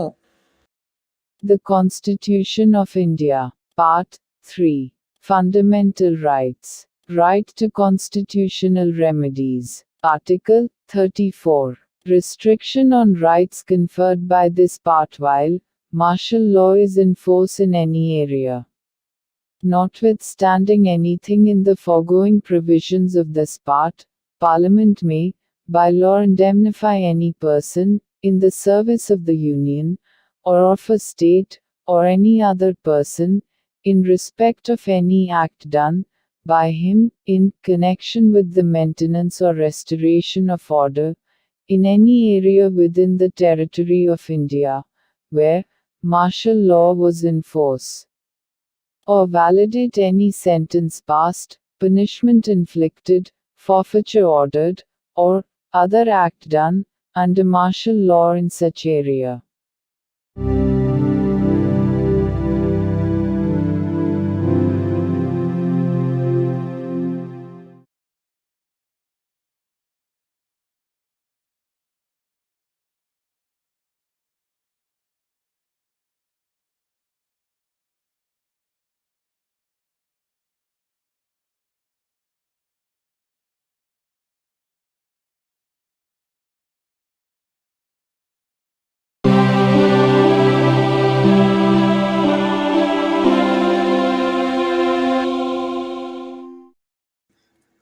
భారత సంవిధానము భాగము 3 మౌలిక హక్కులు. సంవిధానిక ప్రత్యుపాయములకు హక్కు. ఆర్టికల్ 35. ఈ భాగము యొక్క నిబంధనలను అమలుపరచుటకు శాసన నిర్మాణము. ఈ సంవిధానమునందేమున్నప్పటికీ 16వ అనుచ్ఛేదము యొక్క ఖండము 3, 32వ అనుచ్ఛేదము యొక్క ఖండము 3, 33వ మరియు 34వ అనుచ్ఛేదముల క్రింద పార్లమెంటు చేయు శాసనము ద్వారా నిబంధింపబడదగిన విషయములలో దేనిని గూర్చి అయినను శాసనములను చేయుటకు మరియు ఈ భాగము క్రింద అపరాధములుగా ప్రఖ్యానించబడిన కార్యములకు శిక్షను విహితము చేయుట కొరకైన శాసనములను చేయుటకు పార్లమెంటు అధికారము కలిగియుండును. రాజ్య శాసన మండలి ఆ అధికారమును కలిగియుండదు. మరియు పార్లమెంటు ఈ సంవిధాన ప్రారంభమునకు పిమ్మట వీలైనంత త్వరితముగా ఉపఖండము 2లో నిర్దేశించబడిన కార్యములకు శిక్షను విహితము చేయుటకు శాసనములను చేయవలయును. ఖండము ఏ యొక్క ఉపఖండము 1లో నిర్దేశింపబడిన ఏదేని విషయమును గూర్చినదైనా లేక ఆ ఖండము యొక్క ఉపఖండము 2లో నిర్దేశించబడిన కార్యమునకు దేనికైనను శిక్షను నిబంధించునదై ఈ సంవిధాన ప్రారంభమునకు అవ్యవహిత పూర్వము భారతదేశ రాజ్య క్షేత్రమునందు అమలులోనున్న ఏదేని శాసనము అందలి నిబంధనలకును 372వ అనుచ్ఛేదము క్రింద దాని యందు చేయబడు అనుకూలానుసరణకును మరియు మార్పులకును అత్యధీనమై పార్లమెంటుచే మార్పు లేక రద్దు లేక సవరణ చేయబడు వరకు అమలునందు కొనసాగవలెను. విశదీకరణ: ఈ అనుచ్ఛేదమునందు అమలులోనున్న శాసనము అను పదబంధము 372వ అనుచ్ఛేదములో ఆ పదబంధమునకు ఏ అర్థము కలదో ఆ అర్థమునే కలిగియుండును. The Constitution of India, Part 3. Fundamental Rights. Right to Constitutional Remedies. Article 35. Legislation to give effect to the provisions of this part. Notwithstanding anything in this Constitution, Parliament shall have, and the legislature of a state shall not have, power to make laws with respect to any of the matters which, under Clause 3 of Article 16, Clause 3 of Article 32, Article 33 and Article 34 may be provided for by law made by Parliament, and for prescribing punishment for those acts which are declared to be offences under this part. And Parliament shall, as soon as may be after the commencement of this Constitution, make laws for prescribing punishment for the acts referred to in subclause 2. Any law in force immediately before the commencement of this Constitution, in the territory of India, with respect to any of the matters referred to in subclause 1 of Clause A, or providing for punishment for any act referred to in subclause 2 of that clause shall, subject to the terms thereof, and to any adaptations and modifications that may be made therein, under Article 372, continue in force until altered, or repealed, or amended, by Parliament.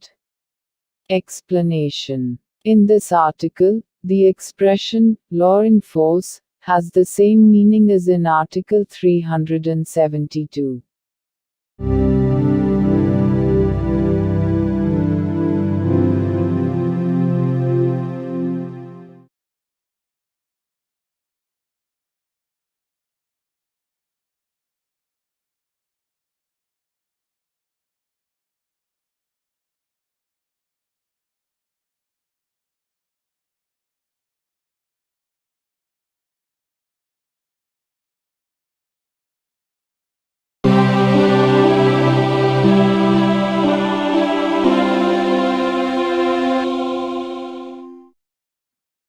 భారత సంవిధానము భాగము 4.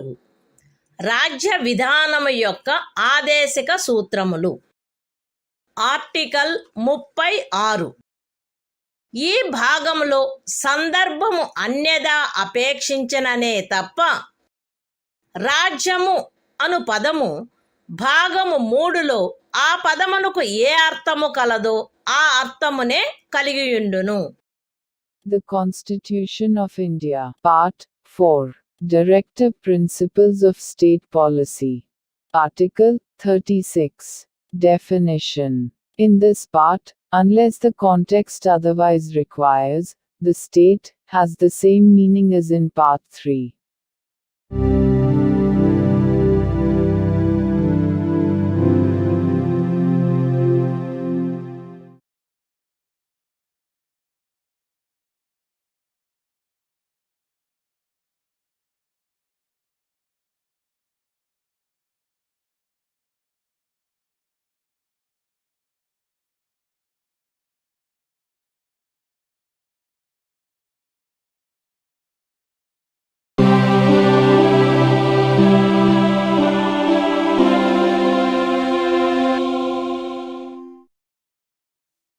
భారత సంవిధానము భాగము 4.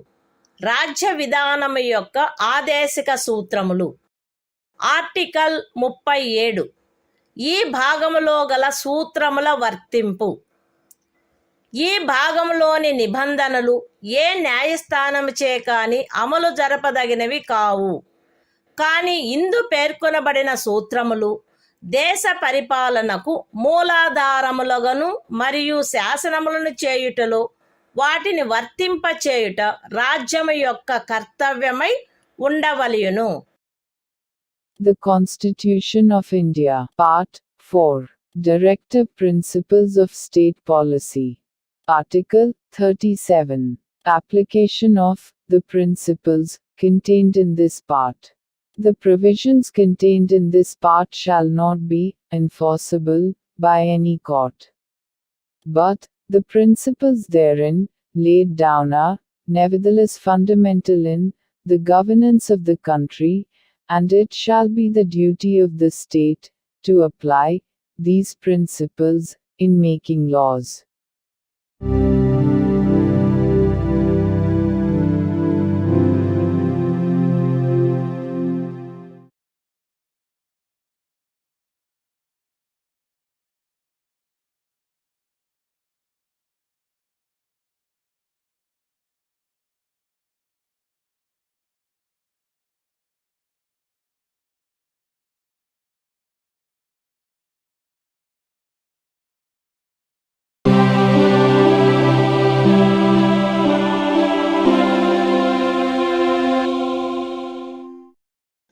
భారత సంవిధానము భాగము 4.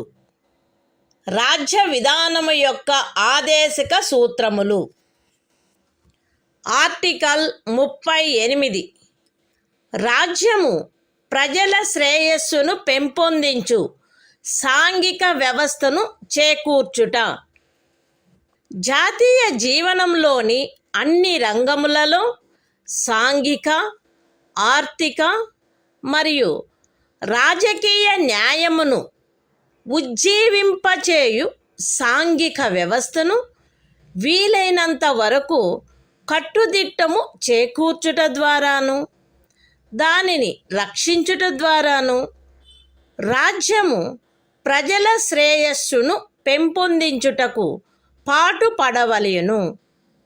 రాజ్యము ప్రత్యేకించి రాబడిలో అసమానతలను తగ్గించుటకు పాటుపడవలెను మరియు విభిన్న ప్రాంతములందు నివసించుచున్న లేక విభిన్న వృత్తులను చేపట్టిన వ్యక్తుల మధ్య మాత్రమే కాకుండా ప్రజావర్గముల మధ్య కూడా హోదా, సౌకర్యములు మరియు అవకాశములందు అసమానతలను తొలగించుటకు ప్రయత్నించవలెను. The Constitution of India, Part 4. Directive Principles of State Policy.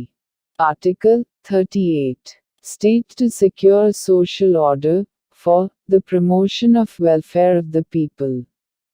The state shall strive to promote the welfare of the people by securing and protecting as effectively as it may a social order in which justice, social, economic, and political shall inform all the institutions of the national life. The state shall, in particular, strive to minimize the inequalities in income, and endeavor to eliminate inequalities in status, facilities and opportunities, not only amongst individuals, but also amongst groups of people, residing in different areas, or engaged in different vocations.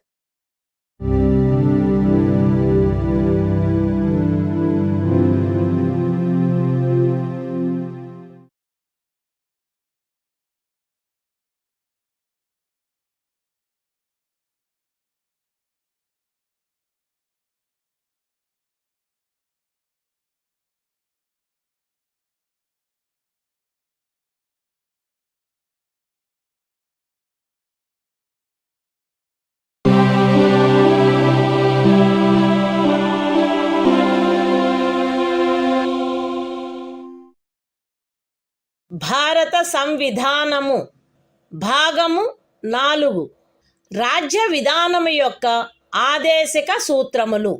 Article 39 రాజ్యము అనుసరించవలసిన కొన్ని విధాన సూత్రములు. రాజ్యము ఈ క్రింది వాటిని చేకూర్చుటకై ప్రత్యేకించి తన విధానమును రూపొందించవలెను. అవేవనగా స్త్రీ పురుష భేదము లేకుండా పౌరులు తగిన జీవనోపాధి సాధనములకు హక్కు కలిగియుండుట, జనులందరి ఉమ్మడి మేలును అత్యుత్తముగా సమకూర్చునట్లు సమాజపు భౌతిక వనరుల సామ్యమును మరియు నియంత్రణను పంపిణీ చేయుట, ఆర్థిక వ్యవస్థ యొక్క ప్రవృత్తి వలన జనసామాన్యమునకు హానికరమగునట్లుగా ఐశ్వర్యము, ఉత్పాదన సాధనములు కేంద్రీకృతము కాకుండుట, స్త్రీ పురుషులు ఉభయులకు సమానమైన పనికి సమానమైన వేతనము లభించుట,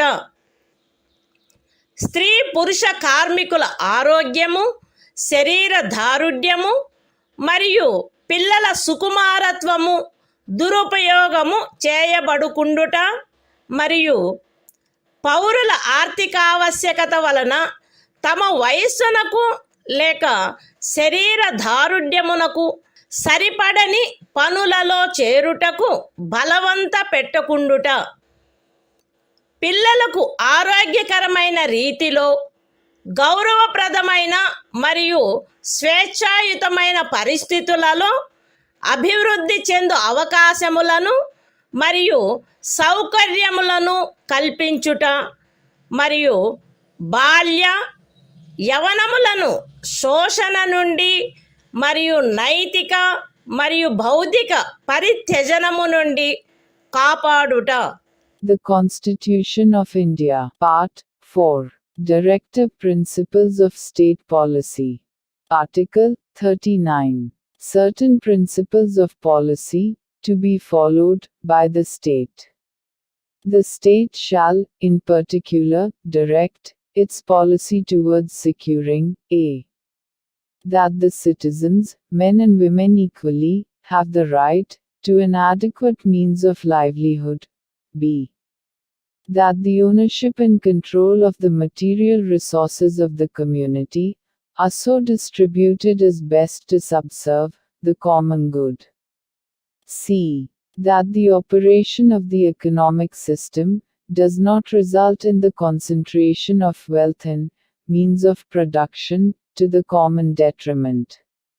d. that there is equal pay for equal work for both men and women. a. that the health and strength of workers, men and women, and the tender age of children are not abused, and that citizens are not forced by economic necessity to enter avocations unsuited to their age or strength. F. That children are given opportunities and facilities to develop in a healthy manner and in conditions of freedom and dignity, and that childhood and youth are protected against exploitation and against moral and material abandonment.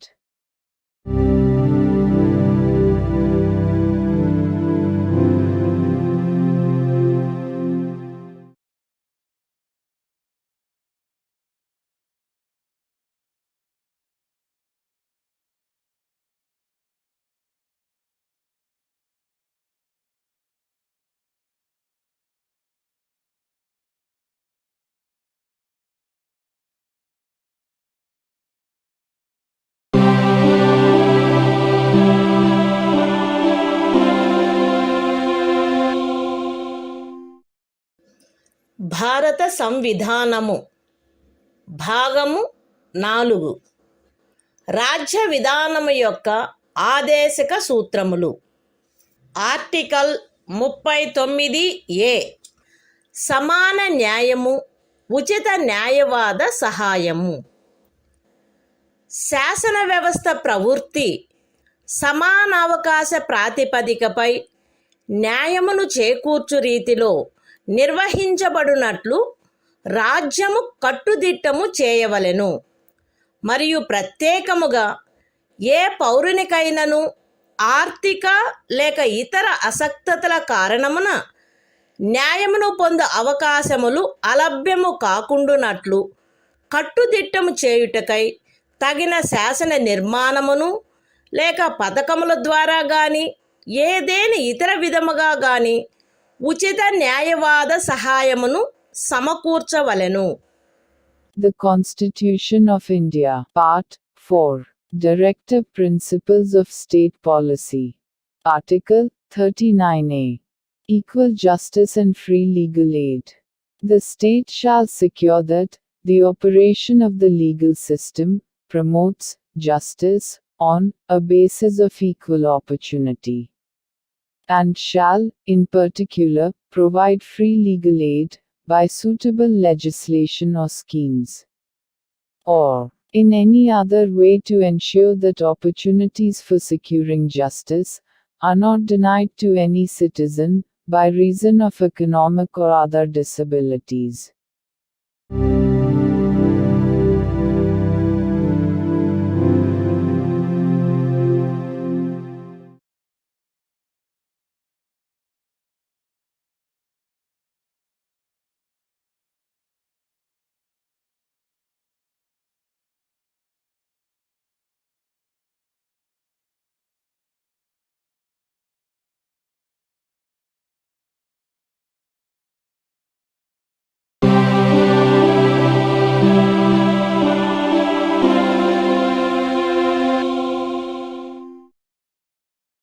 భారత సంవిధానము భాగము 4 రాజ్య విధానము యొక్క ఆదేశక సూత్రములు.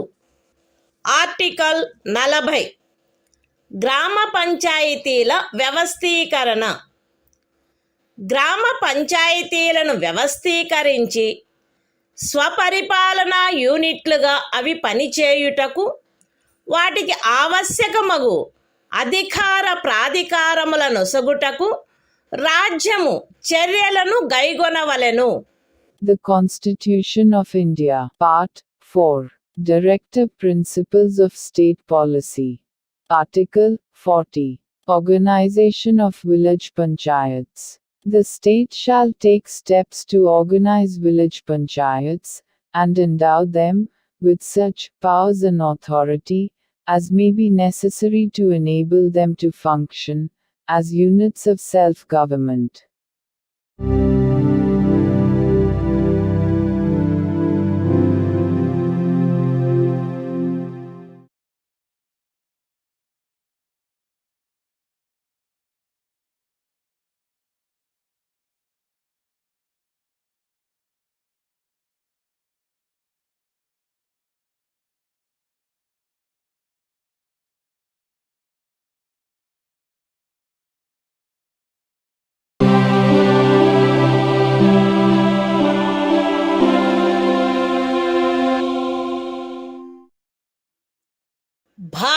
సంవిధానము భాగము 4 రాజ్య విధానము యొక్క ఆదేశక సూత్రములు.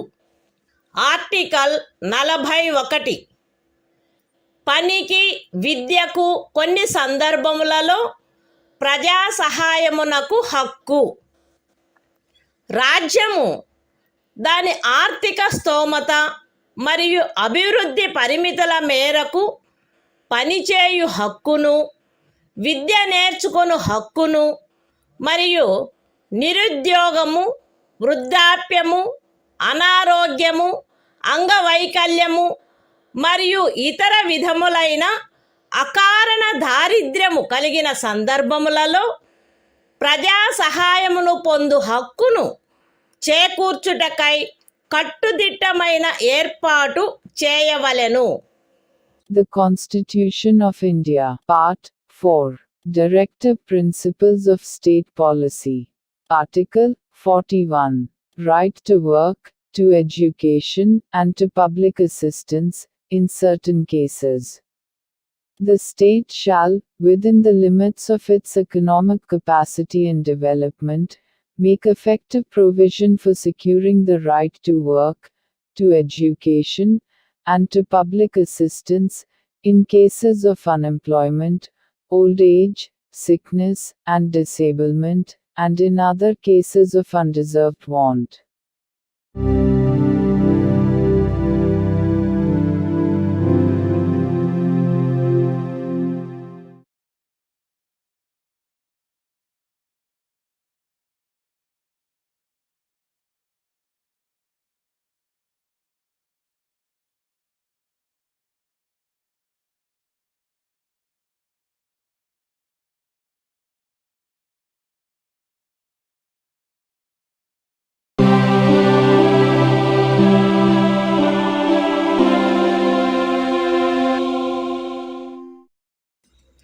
భారత సంవిధానము భాగము 4 రాజ్య విధానము యొక్క ఆదేశక సూత్రములు. ఆర్టికల్ 42 పని విషయమున న్యాయమైన మరియు మానవోచితమైన పరిస్థితులకు మరియు ప్రసూతి సహాయమునకు ఏర్పాటు. రాజ్యము పనిచేయు విషయమున న్యాయమైన మరియు మానవోచితమైన పరిస్థితులను, ప్రసూతి సహాయమును చేకూర్చుటకు ఏర్పాటు చేయవలెను. The Constitution of India, Part 4, Directive Principles of State Policy. Article 42, Provision for just and humane conditions of work, and maternity relief. The state shall make provision for securing just and humane conditions of work, and for maternity relief.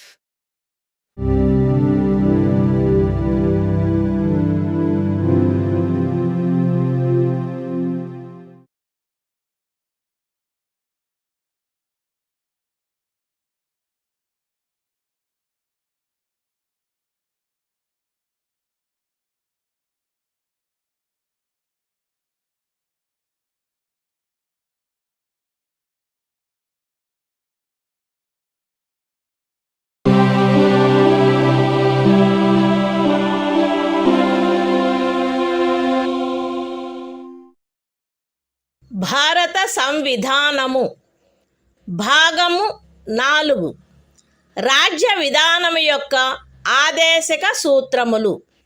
Article 43 కార్మికులకు జీవన భృతి మొదలగునవి.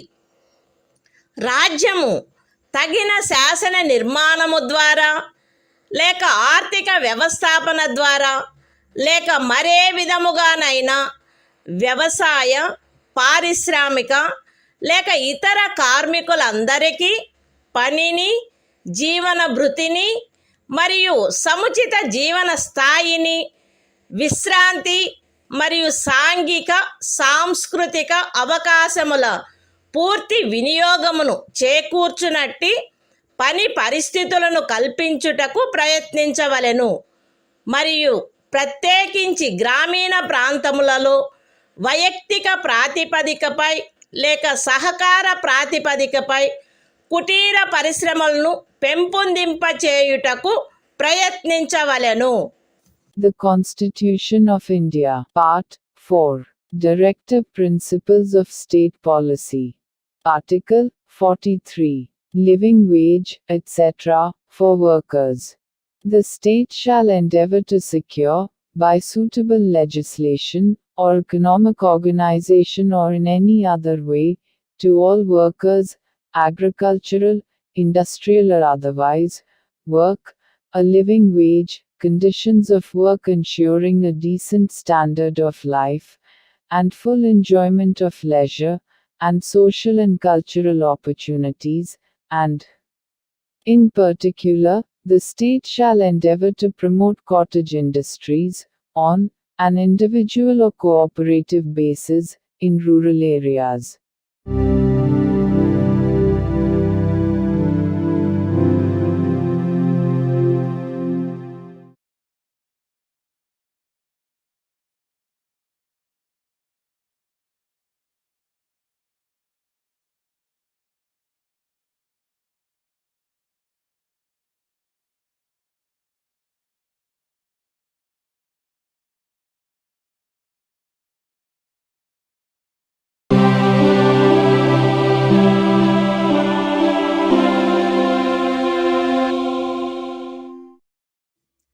భారత సంవిధానము భాగము 4 రాజ్య విధానము యొక్క ఆదేశిక సూత్రములు. Article 43A పరిశ్రమల నిర్వహణలో కార్మికులు పాల్గొనుట. రాజ్యము తగిన శాసన నిర్మాణము ద్వారా లేక ఏదేని ఇతర విధముగా ఏదేని పరిశ్రమలో నిమగ్నమైన సంస్థల వ్యవస్థాపన లేక ఇతర వ్యవస్థల నిర్వహణలో కార్మికులు పాల్గొనున్నట్లు చర్యలు తీసుకొనవలెను. The Constitution of India, Part 4, Directive Principles of State Policy. Article 43A. Participation of workers in management of industries. The state shall take steps, by suitable legislation or in any other way, to secure the participation of workers in the management of undertakings, establishments, or other organizations engaged in any industry.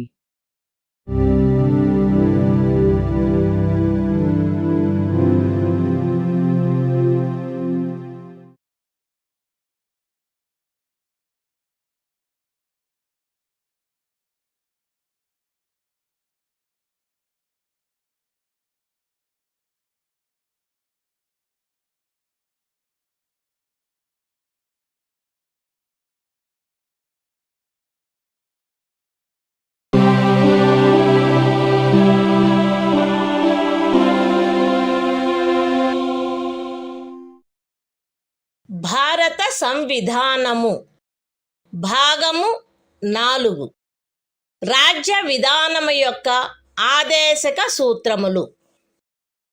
Article 43B సహకార సంఘముల ప్రవర్ధనము. రాజ్యము సహకార సంఘములు స్వచ్ఛందముగా రూపొందించుటకు, స్వాయత్తముగా కృత్యములు నిర్వహించుటకు, ప్రజాస్వామ్య నియంత్రణ మరియు వృత్తిపరమై యాజమాన్యమును ప్రోత్సహించుటకు ప్రయత్నించవలెను. The Constitution of India, Part 4, Directive Principles of State Policy. Article 43B. Promotion of cooperative societies. The state shall endeavor to promote voluntary formation, autonomous functioning, democratic control and professional management of cooperative societies.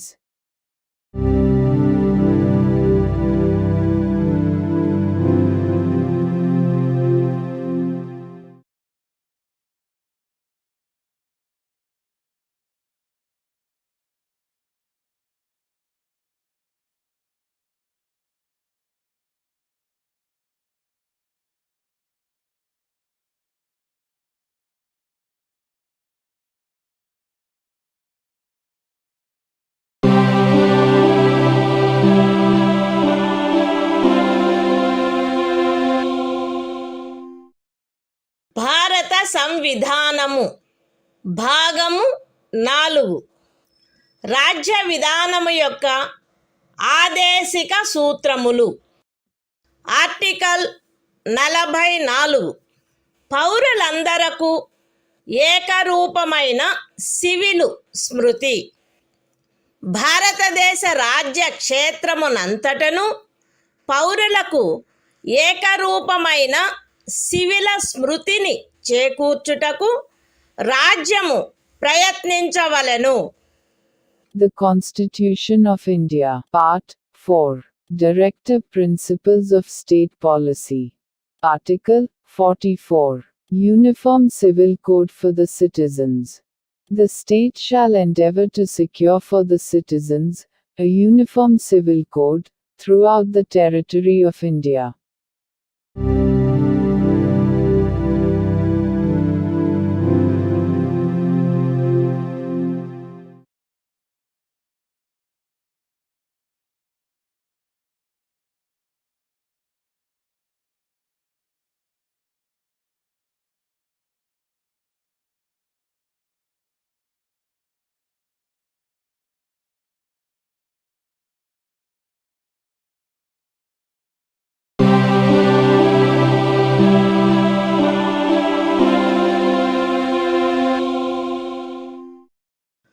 భారత సంవిధానము భాగము 4 రాజ్య విధానము యొక్క ఆదేశిక సూత్రములు.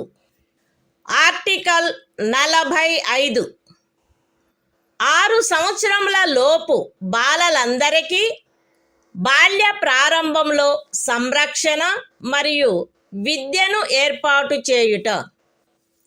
బాలలందరూ వారు 6 సంవత్సరముల వయస్సు పూర్తి చేయునంత వరకు వారికి బాల్య ప్రారంభంలో సంరక్షణ మరియు విద్యను ఏర్పాటు చేయుటకు రాజ్యము ప్రయత్నించవలెను. The Constitution of India, Part 4, Directive Principles of State Policy. Article 45. Provision for early childhood care and education to children below the age of 6 years. The state shall endeavor to provide early childhood care and education for all children until they complete the age of 6 years.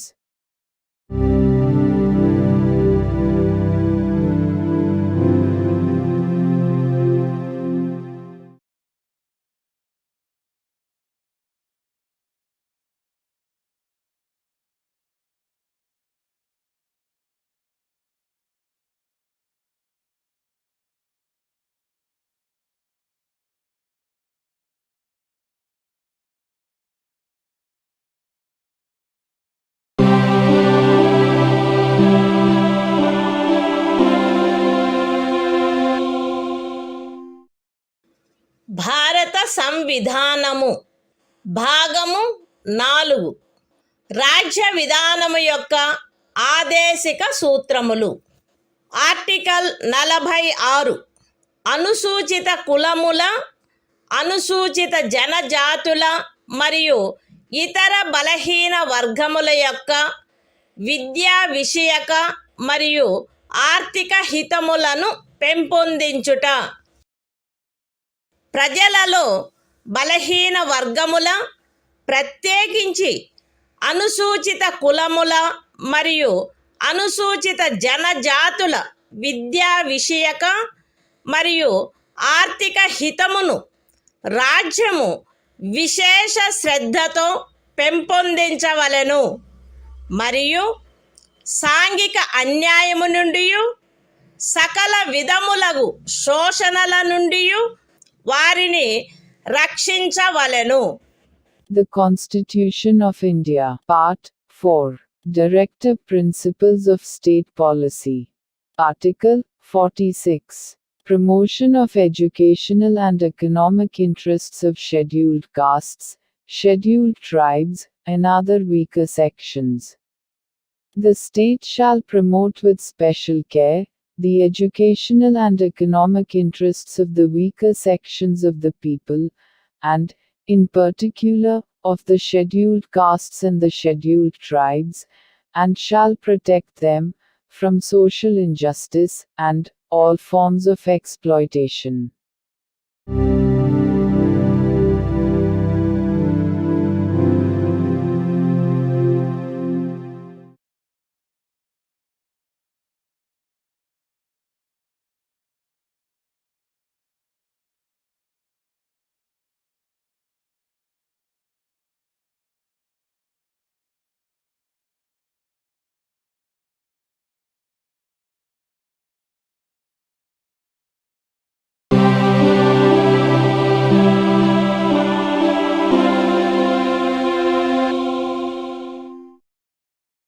భారత సంవిధానము భాగము 4 రాజ్య విధానము యొక్క ఆదేశిక సూత్రములు.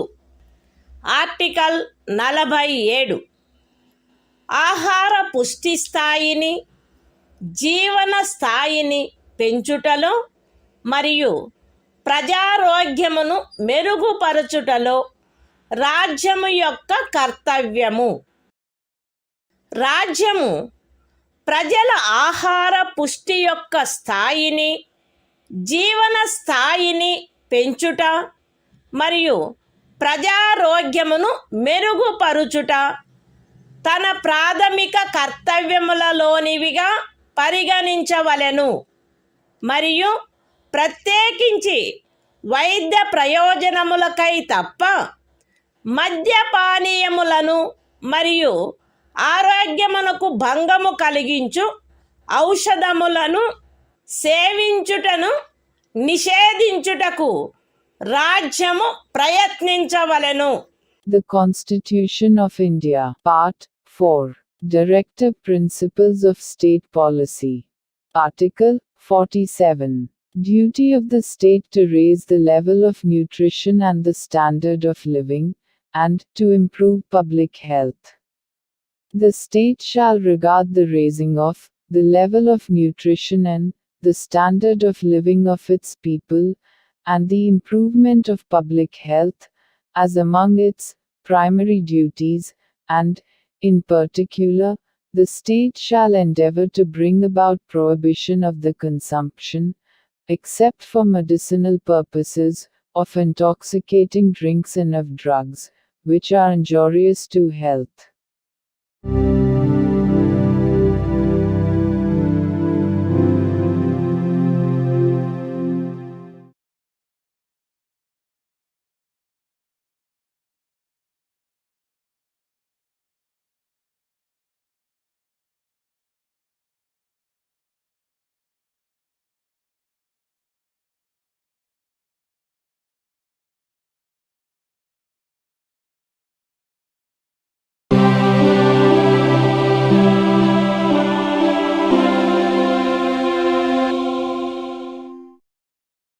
భారత సంవిధానము భాగము 4 రాజ్య విధానము యొక్క ఆదేశిక సూత్రములు.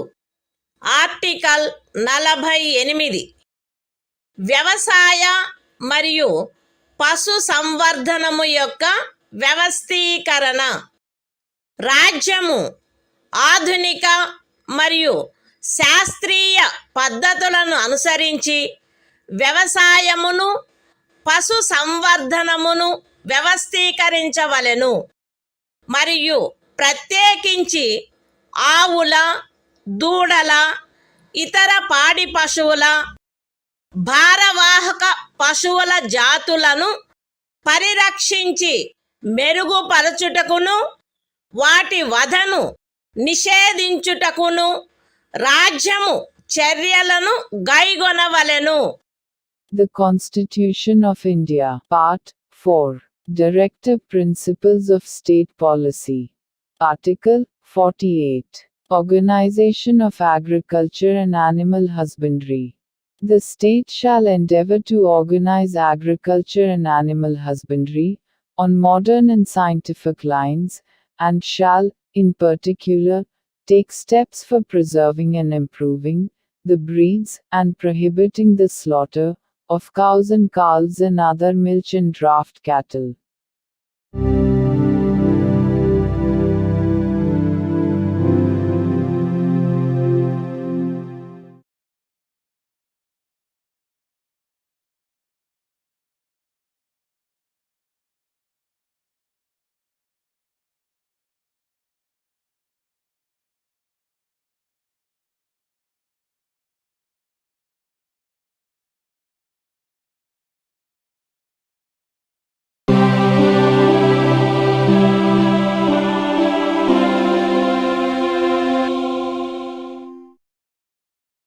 భారత సంవిధానము భాగము 4 రాజ్య విధానము యొక్క ఆదేశిక సూత్రములు. ఆర్టికల్ 48 ఏ పరిసరముల రక్షణ మరియు అభివృద్ధి మరియు అడవుల వన్యప్రాణుల సంరక్షణ. రాజ్యము పరిసరములను కాపాడి అభివృద్ధి చేయుటకును దేశములోని అడవులను వన్యప్రాణులను సంరక్షించుటకును ప్రయత్నించవలెను. The Constitution of India, Part 4, Directive Principles of State Policy. Article 48A. Protection and improvement of environment, and safeguarding of forests and wildlife. The state shall endeavor to protect and improve the environment, and to safeguard the forests and wildlife of the country.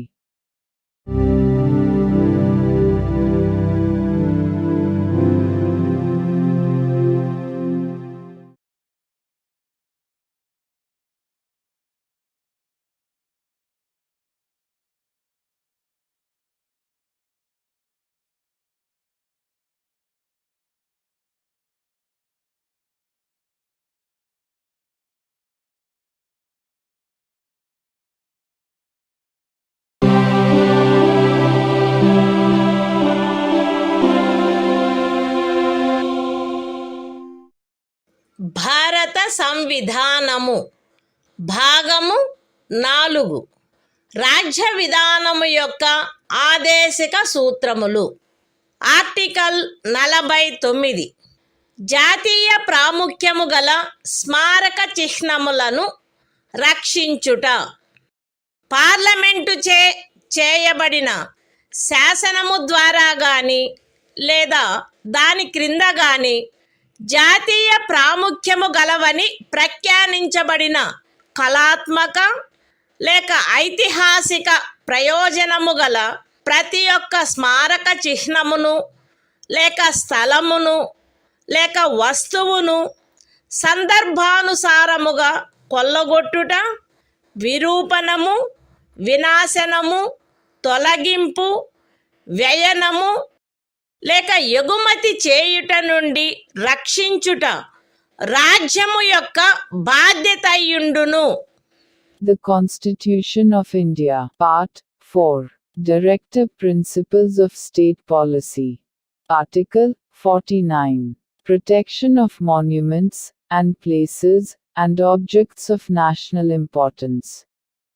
It shall be the obligation of the state to protect every monument, or place, or object of artistic or historic interest, declared by or under law made by Parliament to be of national importance, from spoliation, disfigurement, destruction, removal, disposal or export, as the case may be.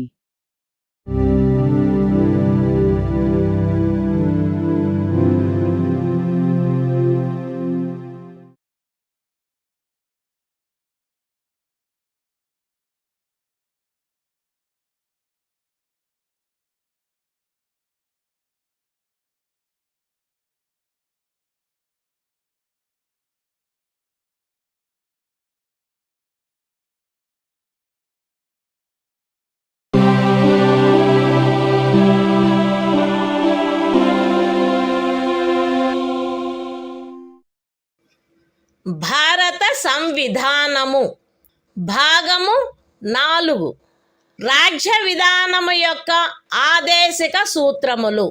Article 50 న్యాయపాలికను కార్యపాలక వర్గము నుండి వేరుపరుచుట.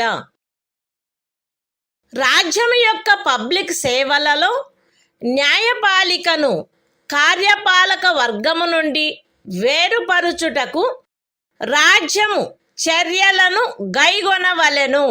The Constitution of India, Part 4, Directive Principles of State Policy. Article 50. Separation of judiciary from executive. The state shall take steps to separate the judiciary from the executive, in the public services of the state.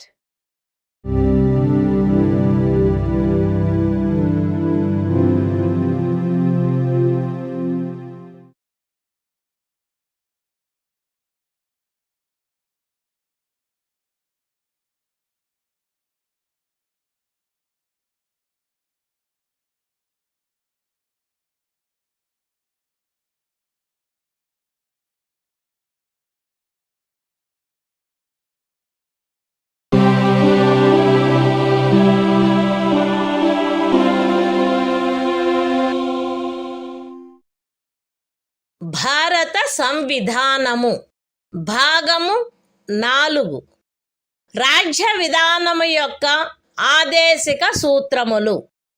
Article 51 అంతర్జాతీయ శాంతి భద్రతలను పెంపొందించుట.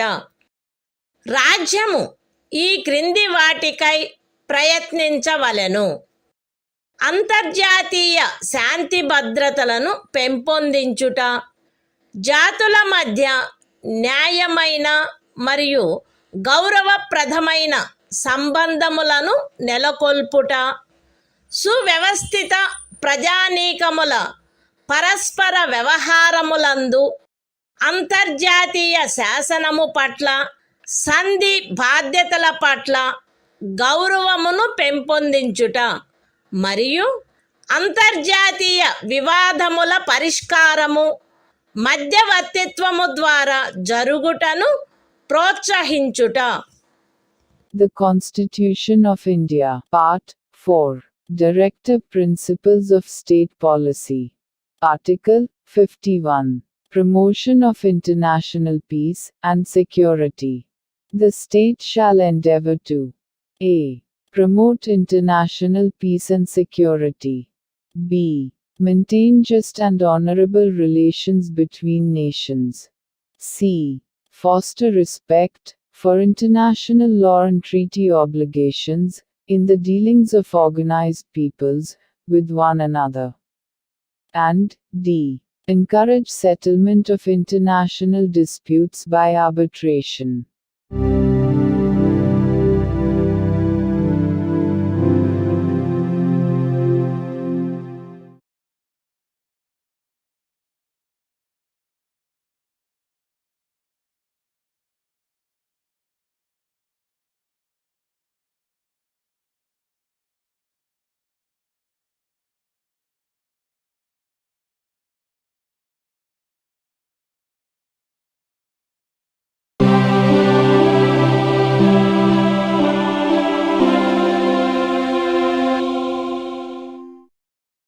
భారత సంవిధానము భాగము 4A మౌలిక కర్తవ్యములు.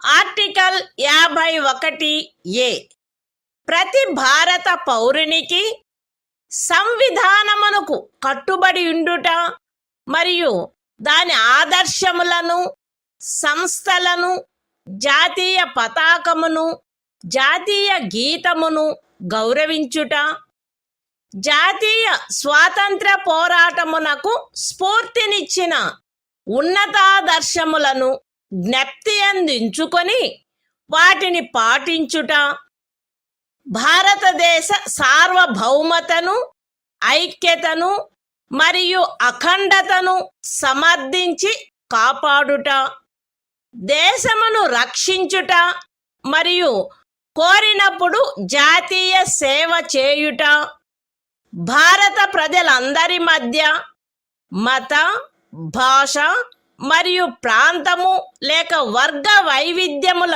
అధిగమించి సామరస్యమును, సోదర భావమును పెంపొందించుట మరియు స్త్రీల గౌరవమును న్యూనపరచు ఆచారములను విడనాడుట, మన సమ్మిశ్ర సంస్కృతి యొక్క సుసంపన్న సాంప్రదాయమును గౌరవించి పరిరక్షించుట, అడవులు, సరస్సులు, నదులు మరియు వన్యప్రాణులతో సహా ప్రకృతి సిద్ధమైన పరిసరములను కాపాడి అభివృద్ధి చేయుట మరియు ప్రాణికోటి పట్ల కరుణను కలిగియుండుట, వైజ్ఞానిక దృక్పథమును, మానవతావాదమును, జిజ్ఞాసను మరియు సంస్కరణా శక్తిని పెంపొందించుకొనుట, పబ్లిక్ ఆస్తిని సంరక్షించుట మరియు హింసను విడనాడుట, దేశ ప్రజల కృషి మరియు సాధనముల ఉన్నత స్థాయిలను నిరంతరం అందుకొనున్నట్లుగా వ్యష్టి మరియు సమష్టి కార్యరంగములన్నింటిలో శ్రేష్టతకై పాటుపడుట, తల్లి, తండ్రి లేక సంరక్షకుడు 6 మరియు 14 సంవత్సరముల మధ్య వయసు కలిగిన తమ పిల్లలకు లేక పోషితునికి విద్యావకాశములను కలగచేయుట కర్తవ్యమై ఉండవలెను. The Constitution of India, Part 4A. Fundamental Duties. Article 51A. Fundamental Duties. It shall be the duty of every citizen of India to abide by the Constitution and respect its ideals and institutions, the national flag and the national anthem. B. To cherish and follow the noble ideals which inspired our national struggle for freedom. C. To uphold and protect the sovereignty, unity and integrity of India. D. To defend the country and render national service when called upon to do so. A. To promote harmony and the spirit of common brotherhood amongst all the people of India, transcending religious, linguistic and regional or sectional diversities. To renounce practices derogatory to the dignity of women. F. To value and preserve the rich heritage of our composite culture. G. To protect and improve the natural environment, including forests, lakes, rivers and wildlife, and to have compassion for living creatures. H. To develop the scientific temper, humanism, and the spirit of inquiry and reform. I. To safeguard public property and to abjure violence. J. To strive towards excellence in all spheres of individual and collective activity, so that the nation constantly rises to higher levels of endeavor and achievement. K. Who is a parent or guardian, to provide opportunities for education to his child, or, as the case may be, what between the age of 6 and 14 years.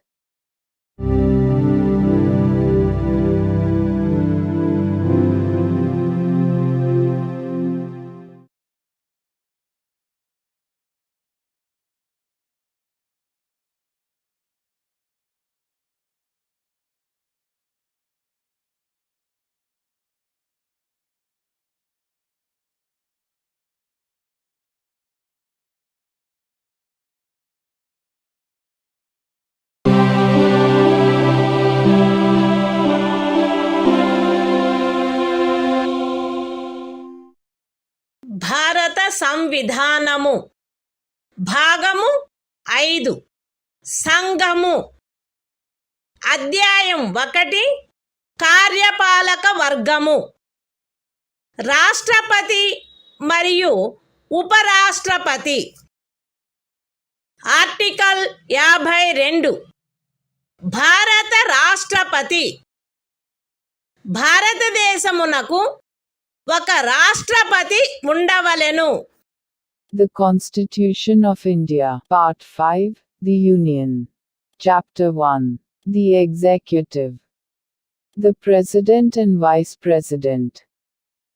Article 52.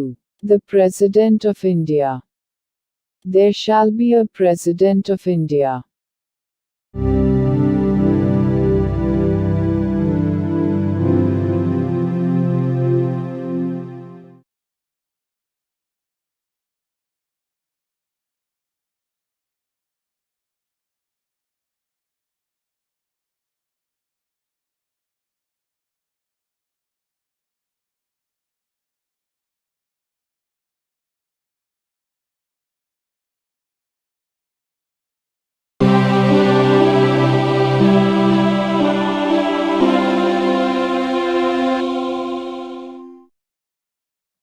భారత సంవిధానము భాగము 5 సంఘము అధ్యాయము 1 కార్యపాలక వర్గము రాష్ట్రపతి మరియు ఉపరాష్ట్రపతి article 53 సంఘము యొక్క కార్యపాలకాధికారము సంఘము యొక్క కార్యపాలకాధికారము రాష్ట్రపతి యందు నిహితమై ఉండవలెను.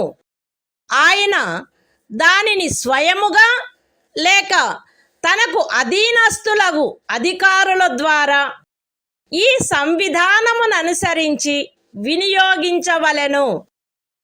పూర్వగామి నిబంధన యొక్క సాధారణతకు భంగము కలగకుండా సంఘము యొక్క రక్షణ బలములపై సర్వాధిపత్యము రాష్ట్రపతి యందు నిహితమై ఉండవలెను మరియు దాని వినియోగము శాసనము ద్వారా క్రమబద్ధము చేయబడవలెను. ఈ అనుచ్ఛేదములోనిదేదియు అస్తిత్వంలోనున్న ఏదేని శాసనము ద్వారా ఏదేని రాజ్య ప్రభుత్వమునకు గాని ఇతర ప్రాధికారికి గాని ప్రదత్తము చేయబడిన ఏవేని కృత్యములను రాష్ట్రపతికి అంతరణ చేయునిదిగా భావింపబడరాదు.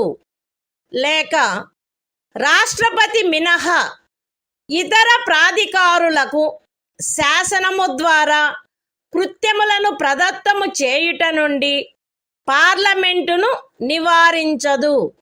The Constitution of India, Part 5, The Union. Chapter 1. The Executive. The President and Vice President.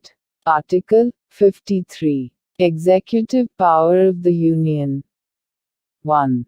The executive power of the Union shall be vested in the President, and shall be exercised by him, either directly, or through officers, subordinate to him, in accordance with this Constitution. 2. Without prejudice to the generality of the foregoing provision, the supreme command of the defense forces of the Union shall be vested in the President, and the exercise thereof shall be regulated by law.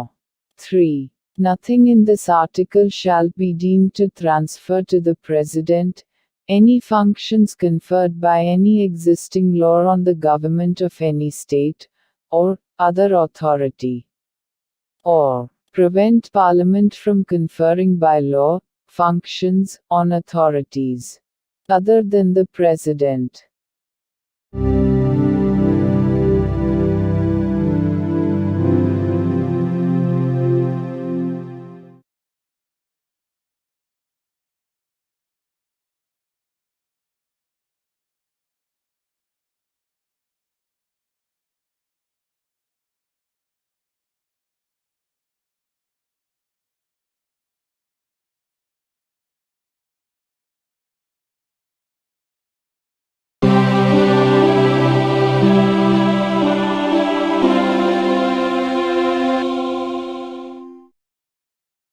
భారత సంవిధానము భాగము 5 సంఘము అధ్యాయము 1 కార్యపాలక వర్గము రాష్ట్రపతి మరియు ఉపరాష్ట్రపతి article 54 రాష్ట్రపతి ఎన్నిక రాష్ట్రపతి ఈ క్రింది వారితో కూడిన నిర్వాచక గణము యొక్క సభ్యులచే ఎన్నుకొనబడవలెను.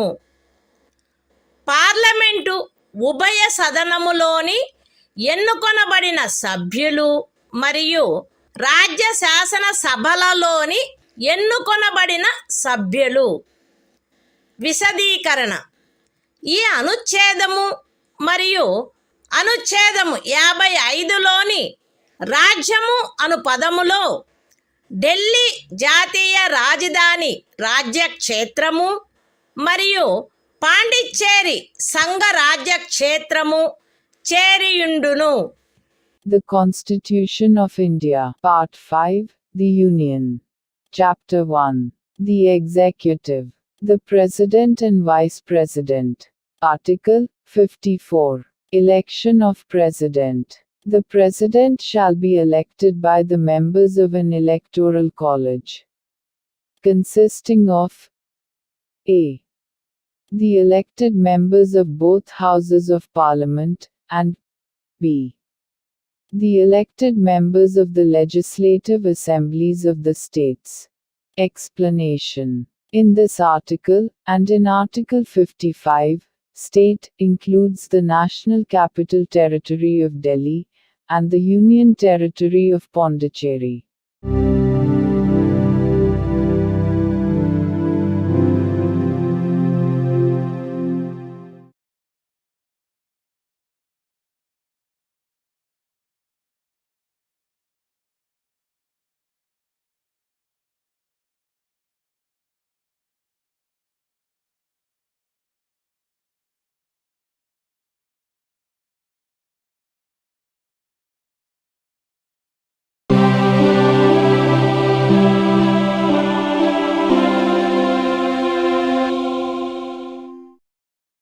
భారత సంవిధానము భాగము 5 సంఘము అధ్యాయము 1 కార్యపాలక వర్గము రాష్ట్రపతి మరియు ఉపరాష్ట్రపతి. ఆర్టికల్ 55 రాష్ట్రపతిని ఎన్నుకొను రీతి. రాష్ట్రపతి యొక్క ఎన్నికలో వివిధ రాజ్యముల ప్రాతినిధ్య ప్రమాణము ఆచరణీయమైనంత మేరకు ఏకరూపముగా ఉండవలెను.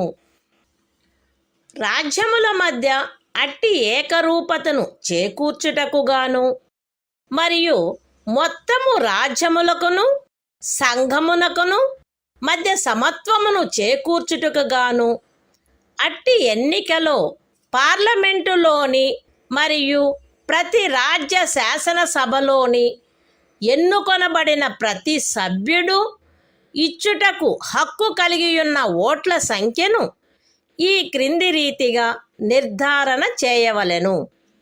ఏ.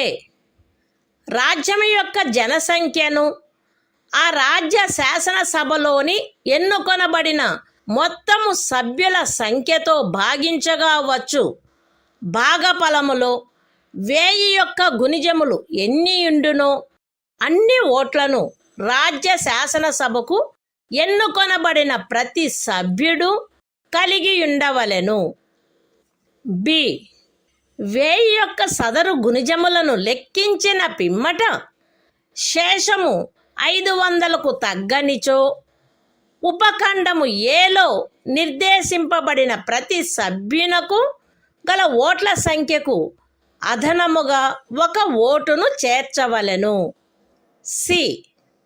ఉపఖండములు ఏ మరియు బిల క్రింద రాజ్య శాసనసభలోని సభ్యులకు నియతమైన ఓట్ల మొత్తపు సంఖ్యను పార్లమెంటు ఉభయ సదనములో ఎన్నుకొనబడిన సభ్యుల మొత్తము సంఖ్యతో భాగించగా ఏ సంఖ్య వచ్చునో అన్ని ఓట్లను పార్లమెంటు ఉభయ సదనములోని ఎన్నుకోబడిన ప్రతి సభ్యుడు కలిగి ఉండవలెను. సగమునకు మించిన భిన్నమును 1గా పరిగణించవలెను. ఇతర భిన్నములను ఉపేక్షించవలెను. రాష్ట్రపతి ఎన్నిక ఏకల అంతరణీయ ఓటు ద్వారా అనుపాతిక ప్రాతినిధ్య పద్ధతును అనుసరించి జరగవలెను మరియు అట్టి ఎన్నికలో పోలింగు రహస్యపు బ్యాలెట్ పద్ధతిలో జరగవలెను. విశదీకరణ. ఈ అనుచ్ఛేదములో జనసంఖ్య అను పదబంధమునకు కడపటిదియు అందుకు సంబంధించిన అంకెలు ప్రచురింపబడినదియు అగు జనగణనతో అభినిశ్చితమైన జనసంఖ్య అని అర్థము. అయితే ఈ విశదీకరణలో కడపటిదియు అందుకు సంబంధించిన అంకెలు ప్రచురింపబడినట్టిదియు అగు జనగణనకు గల నిర్దేశమును 2026వ సంవత్సరం పిమ్మట చేయబడు మొదటి జనగణనకు సంబంధించిన అంకెలు ప్రచురించబడు వరకు 1971వ సంవత్సరపు జనగణనకు నిర్దేశమైనట్లు అన్వయించుకొనవలెను. The Constitution of India, Part 5, The Union. Chapter 1. The Executive. The President and Vice President. Article 55. Manner of election of President. 1. As far as practicable, there shall be uniformity in the scale of representation of the different states at the election of the President. 2. For the purpose of securing such uniformity among the states, inter se, as well as parity between the states as a whole and the Union, the number of votes, which each elected member of Parliament, and of the Legislative Assembly of each state, is entitled to cast at such election, shall be determined in the following manner. A. Every elected member of the Legislative Assembly of a state shall have as many votes as there are multiples of 1,000. In the quotient obtained by dividing the population of the state by the total number of the elected members of the Assembly. B. If, after taking the said multiples of 1,000, the remainder is not less than 500, then the vote of each member referred to in subclause A shall be further increased by 1. C. Each elected member of either House of Parliament shall have such number of votes as may be obtained by dividing the total number of votes assigned to the members of the legislative assemblies of the states under subclauses A and B by the total number of the elected members of both houses of Parliament, fractions exceeding 1/2 being counted as one and other fractions being disregarded. 3. The election of the President shall be held in accordance with the system of proportional representation, by means of the single transferable vote, and the voting at such election shall be by secret ballot. Explanation. In this article, the expression population means the population as ascertained at the last preceding census, of which the relevant figures have been published. Provided that the reference in this explanation to the last preceding census, of which the relevant figures have been published shall, until the relevant figures for the first census taken after the year 2026 have been published, be construed as a reference to the 1971 census.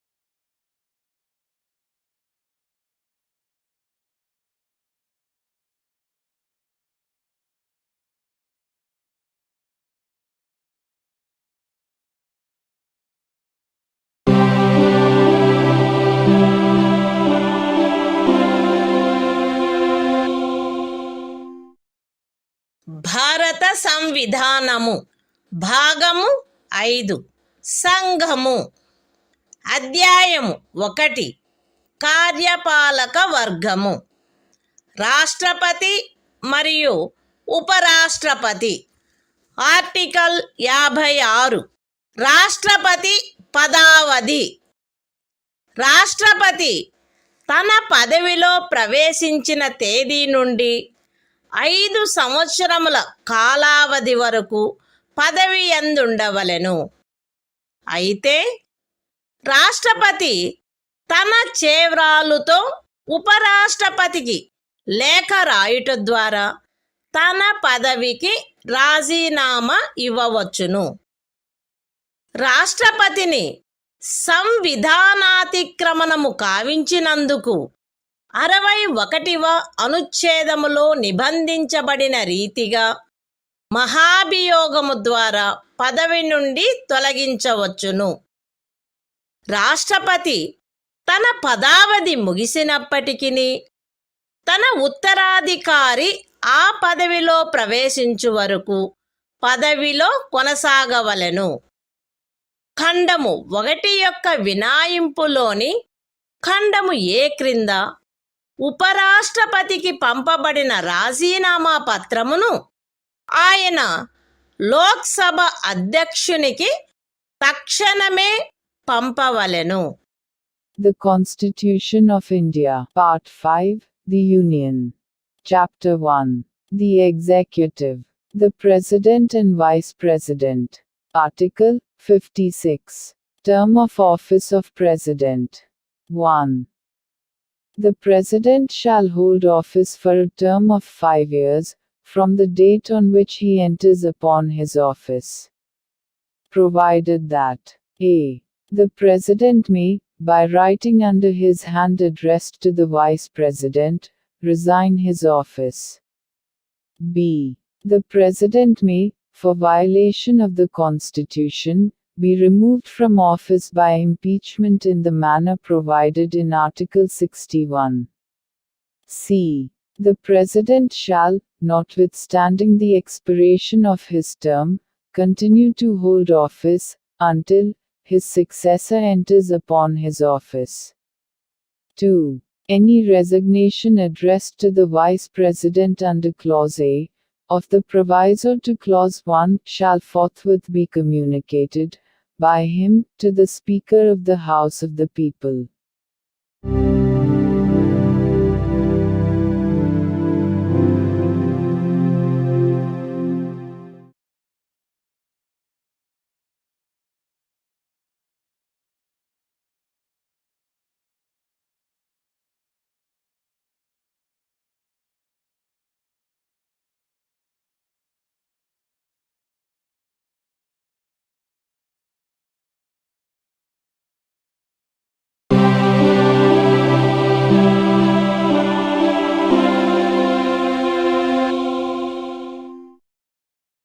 భారత సంవిధానము భాగము 5 సంఘము అధ్యాయము 1 కార్యపాలక వర్గము రాష్ట్రపతి మరియు ఉపరాష్ట్రపతి. Article 57 తిరిగి ఎన్నికకు పాత్రత.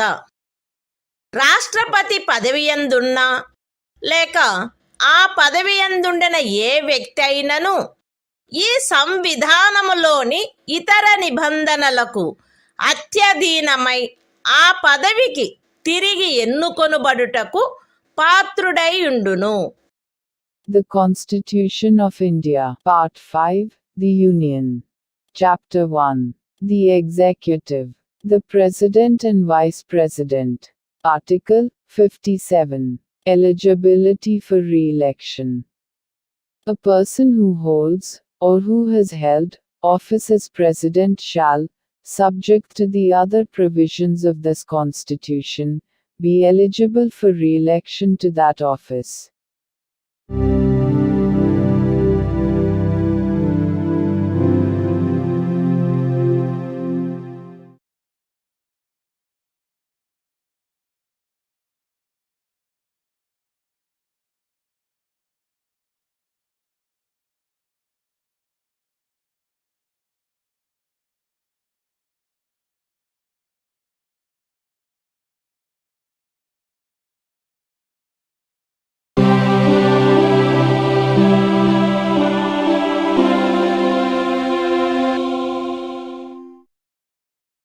భారత సంవిధానము భాగము 5 సంఘము అధ్యాయము 1 కార్యపాలక వర్గము రాష్ట్రపతి మరియు ఉపరాష్ట్రపతి. ఆర్టికల్ 58 రాష్ట్రపతిగా ఎన్నికకు అర్హతలు. ఏ వ్యక్తి గాని భారతదేశ పౌరుడై ఉన్ననే తప్ప 35 సంవత్సరముల వయస్సు పూర్తి అయిననే తప్ప మరియు లోక్సభ సభ్యుడుగా ఎన్నుకొనబడుటకు అర్హుడై ఉన్ననే తప్ప రాష్ట్రపతిగా ఎన్నుకోబడుటకు పాత్రుడు కాడు.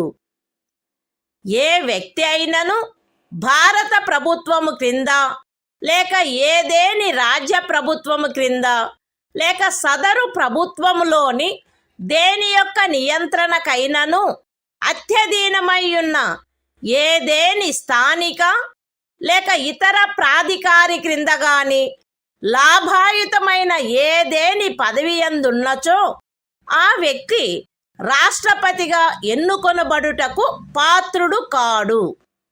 విశదీకరణ: ఈ అనుచ్ఛేదపు నిమిత్తము ఎవరేని వ్యక్తి సంఘము యొక్క రాష్ట్రపతిగా లేక ఉపరాష్ట్రపతిగా లేక ఏదేని రాజ్యము యొక్క గవర్నరుగా లేక సంఘము యొక్క లేక ఏదేని రాజ్యము యొక్క మంత్రిగానున్న కారణమును బట్టి మాత్రమే లాభాయుతమైన పదవి యందున్నట్లు భావించబడరాదు.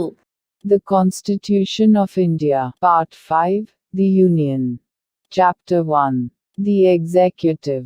The President and Vice President. Article 58. Qualifications for election as President.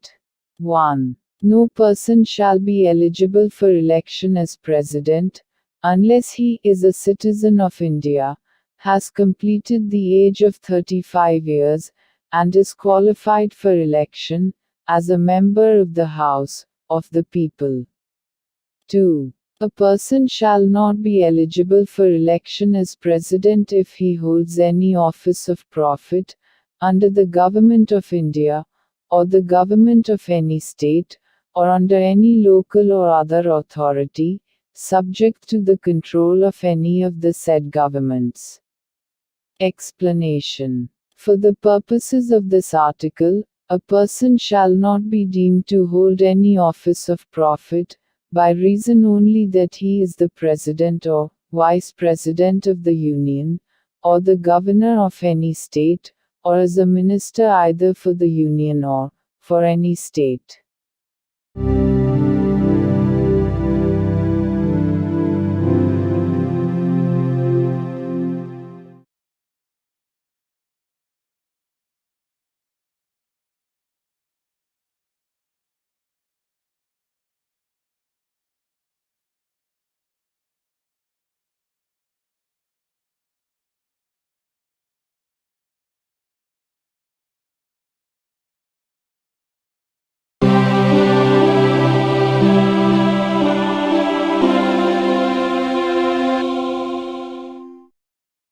భారత సంవిధానము భాగము 5 సంఘము అధ్యాయము 1 కార్యపాలక వర్గము రాష్ట్రపతి మరియు ఉపరాష్ట్రపతి.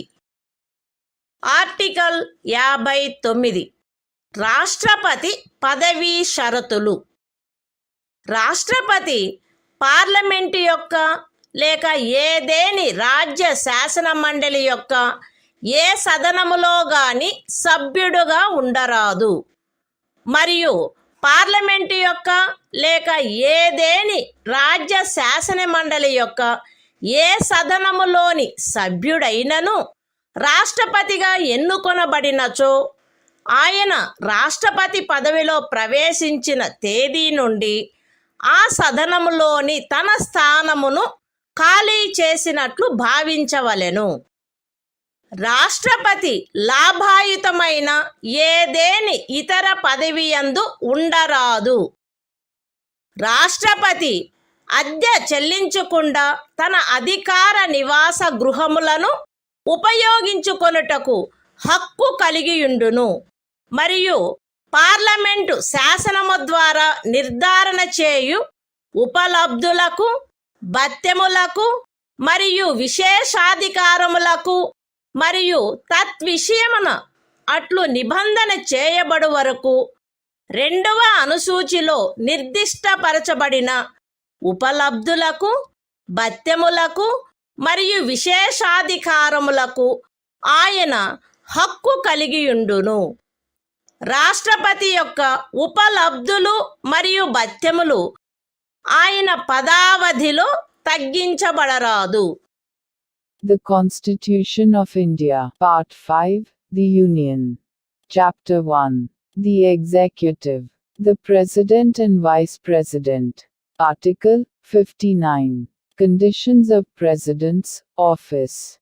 1. The President shall not be a member of either House of Parliament, or of a House of the Legislature of any state. And, if a member of either House of Parliament or of a House of the Legislature of any state be elected President, he shall be deemed to have vacated his seat in that House, on the date on which he enters upon his office as President. 2. The President shall not hold any other office of profit.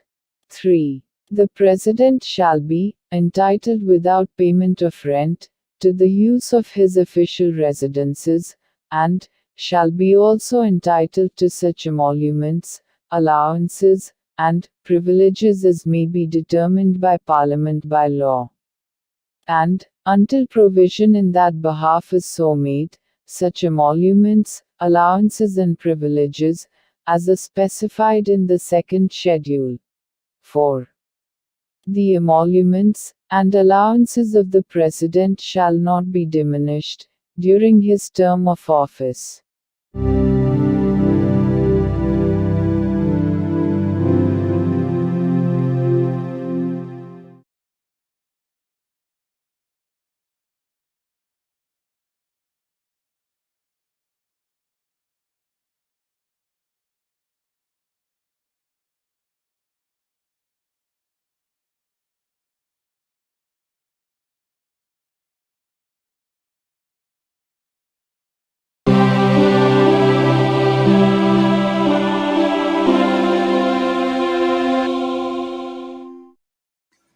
భారత సంవిధానము. భాగము 5. సంఘము. అధ్యాయము 1. కార్యపాలక వర్గము. రాష్ట్రపతి మరియు ఉపరాష్ట్రపతి. Article 60. రాష్ట్రపతిచే ప్రమాణము లేక ప్రతిజ్ఞ.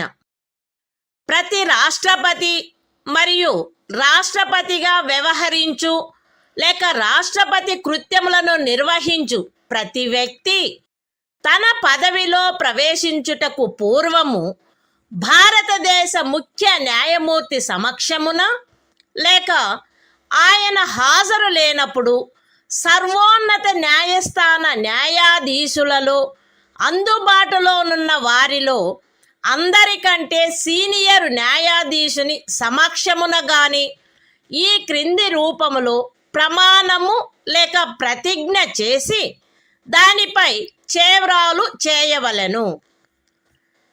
ఏబి అను నేను భారతదేశ రాష్ట్రపతి పదవిని శ్రద్ధాపూర్వకముగా నిర్వహింతుననియు లేక రాష్ట్రపతి యొక్క కృత్యములను శ్రద్ధాపూర్వకముగా నిర్వహింతుననియు నా సంపూర్ణ సామర్థ్యము మేరకు సంవిధానమును మరియు శాసనమును పరిరక్షించి సంరక్షించి రక్షింతుననియు భారతదేశ ప్రజల సేవయందును వారి క్షేమమునందును నిరతుడనయ్యదననియు దైవ సాక్షిగా ప్రమాణము చేయుచున్నాను.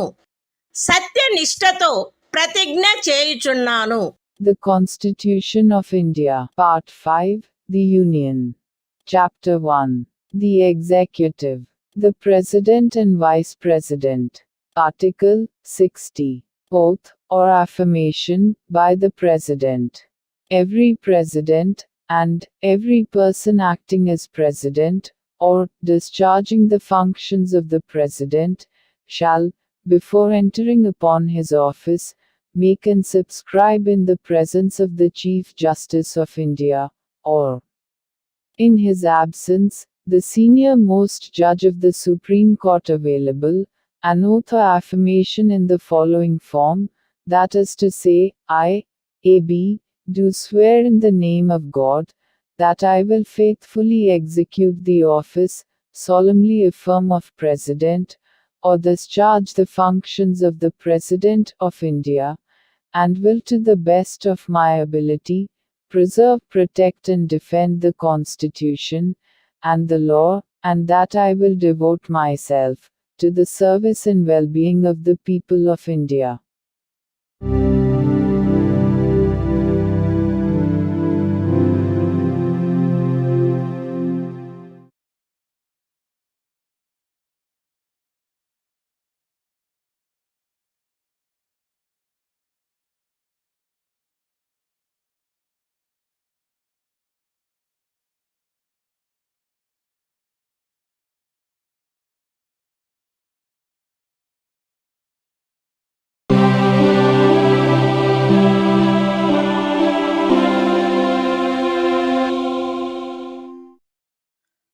భారత సంవిధానము భాగము 5 సంఘము అధ్యాయము 1 కార్యపాలక వర్గము రాష్ట్రపతి మరియు ఉపరాష్ట్రపతి ఆర్టికల్ 61 రాష్ట్రపతిపై మహాభియోగము తెచ్చుటకు ప్రక్రియ సంవిధానాతిక్రమణము కావించినాడని రాష్ట్రపతిపై మహాభియోగం జరపబడవలసినప్పుడు పార్లమెంటు యొక్క ఏ సదనము చేనైనను ఆరోపణ చేయబడవలెను.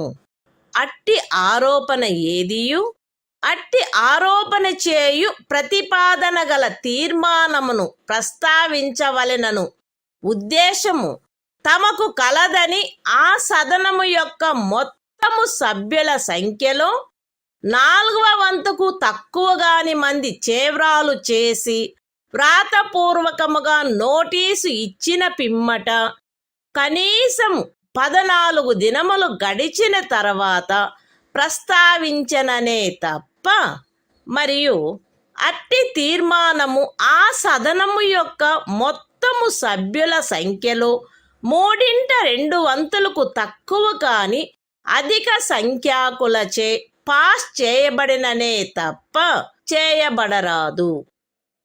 పార్లమెంటు యొక్క ఏ సదనమైనను అట్లు ఆరోపణ చేసినప్పుడు 2వ సదనము ఆ ఆరోపణను దర్యాప్తు చేయవలెను లేక దర్యాప్తు చేయించవలెను. మరియు అట్టి దర్యాప్తు జరుగునప్పుడు హాజరగుటకును ప్రతినిధిని పంపుటకును రాష్ట్రపతికి హక్కు ఉండును. దర్యాప్తు ఫలితముగా రాష్ట్రపతిపై చేయబడిన ఆరోపణ స్థిరపడినదని ప్రఖ్యానించు తీర్మానము ఆ ఆరోపణను దర్యాప్తు చేసిన లేక చేయించిన సదనము యొక్క సభ్యుల మొత్తము సంఖ్యలో 3/2 తక్కువ కాని అధిక సంఖ్యాకులచే ఆమోదించబడినచో అట్లు ఆమోదించబడిన తేదీ నుండి ఆ తీర్మానము రాష్ట్రపతిని పదవి నుండి తొలగించు ప్రభావము కలిగియుండును. The Constitution of India, Part 5, The Union. Chapter 1. The Executive.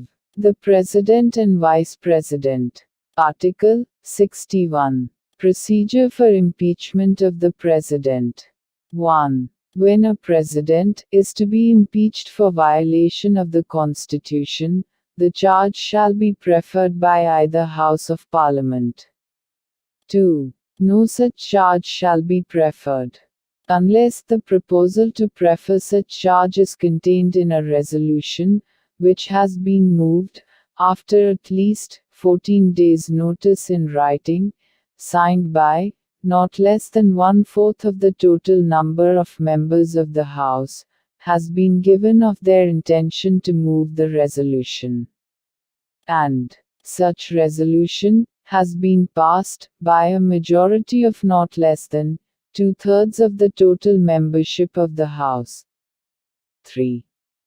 When a charge has been so preferred by either House of Parliament, the other House shall investigate the charge, or cause the charge to be investigated, and the President shall have the right to appear, and to be represented at such investigation.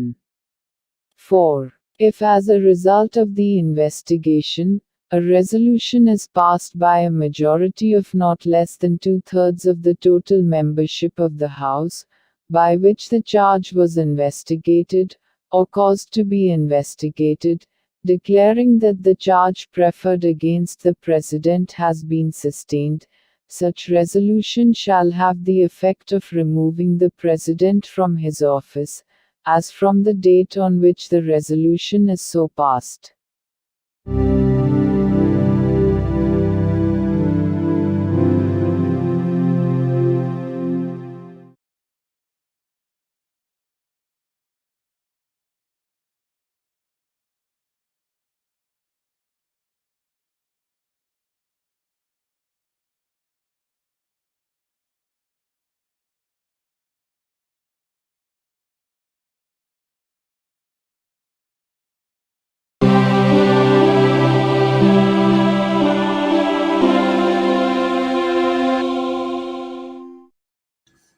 భారత సంవిధానము భాగము 5 సంఘము అధ్యాయము 1 కార్యపాలక వర్గము రాష్ట్రపతి మరియు ఉపరాష్ట్రపతి article 62 రాష్ట్రపతి పదవి ఖాళీ అయినప్పుడు దానిని పూరించుటకు ఎన్నిక జరపవలసిన కాలము మరియు ఆకస్మికముగా ఏర్పడిన ఖాళీని పూరించుటకు ఎన్నుకొనబడు వ్యక్తి యొక్క పదావధి రాష్ట్రపతి యొక్క పదావధి ముగియుటచే ఏర్పడు ఖాళీని పూరించుటకు జరగవలసిన ఎన్నిక ఆ పదావధి ముగియుటకు పూర్వమే పూర్తి చేయబడవలెను. మరణము, రాజీనామా లేక తొలగింపు కారణముగా లేక అన్యదా రాష్ట్రపతి పదవియందు ఏర్పడిన ఖాళీని పూరించుటకు జరగవలసిన ఎన్నిక ఆ ఖాళీ ఏర్పడిన తర్వాత సాధ్యమైనంత త్వరితముగాను ఎట్టి సందర్భంలోనూ ఖాళీ ఏర్పడిన తేదీ నుండి 6 మాసములు దాటకుండగను జరపబడవలెను. మరియు ఆ ఖాళీని పూరించుటకు ఎన్నుకొనబడిన వ్యక్తి 56వ అనుచ్ఛేదము యొక్క నిబంధనలకు అత్యధీనమై తాను పదవిలో ప్రవేశించిన తేదీ నుండి 5 సంవత్సరముల సంపూర్ణ కాలావధి వరకు పదవియందుండుటకు హక్కు కలిగియుండును. The Constitution of India, Part 5, The Union. Chapter 1. The Executive. The President and Vice President. Article 62. Time of holding election to fill vacancy in the office of President. And the term of office of person elected to fill casual vacancy. 1. An election to fill a vacancy caused by the expiration of the term of office of President shall be completed before the expiration of the term. 2. An election to fill a vacancy in the office of President, occurring by reason of his death, resignation or removal, or otherwise shall be held as soon as possible, after, and in no case later than 6 months from, the date of occurrence of the vacancy. And, the person elected to fill the vacancy shall, subject to the provisions of Article 56, be entitled to hold office for the full term of 5 years, from the date on which he enters upon his office.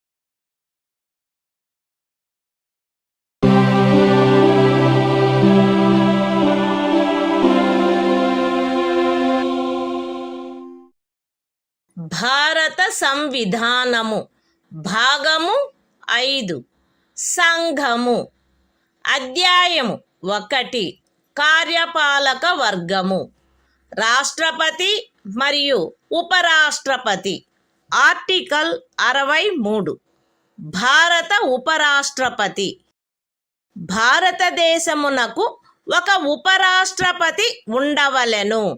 The Constitution of India, Part 5, The Union. Chapter 1. The Executive. The President and Vice President. Article 63. The Vice President of India. There shall be a Vice President of India.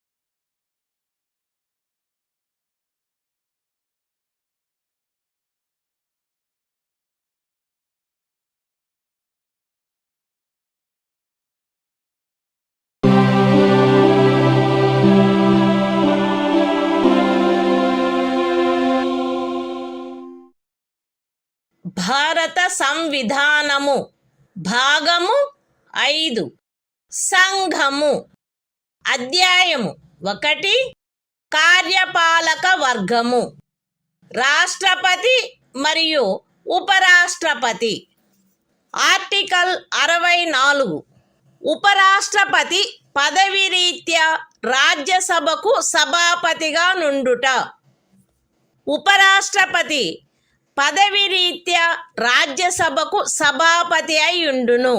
ఆయన లాభాయుతమైన ఏ ఇతర పదవి యందును ఉండరాదు.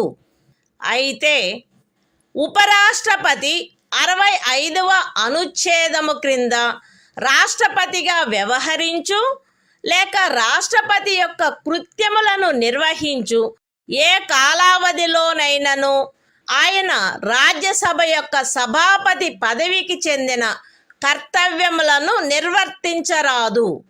మరియు 97వ అనుచ్ఛేదము క్రింద రాజ్యసభ యొక్క సభాపతికి చెల్లించబడదగు ఎట్టి జీతమునకు లేక భత్యమునకు ఆయన హక్కు కలిగియుండడు.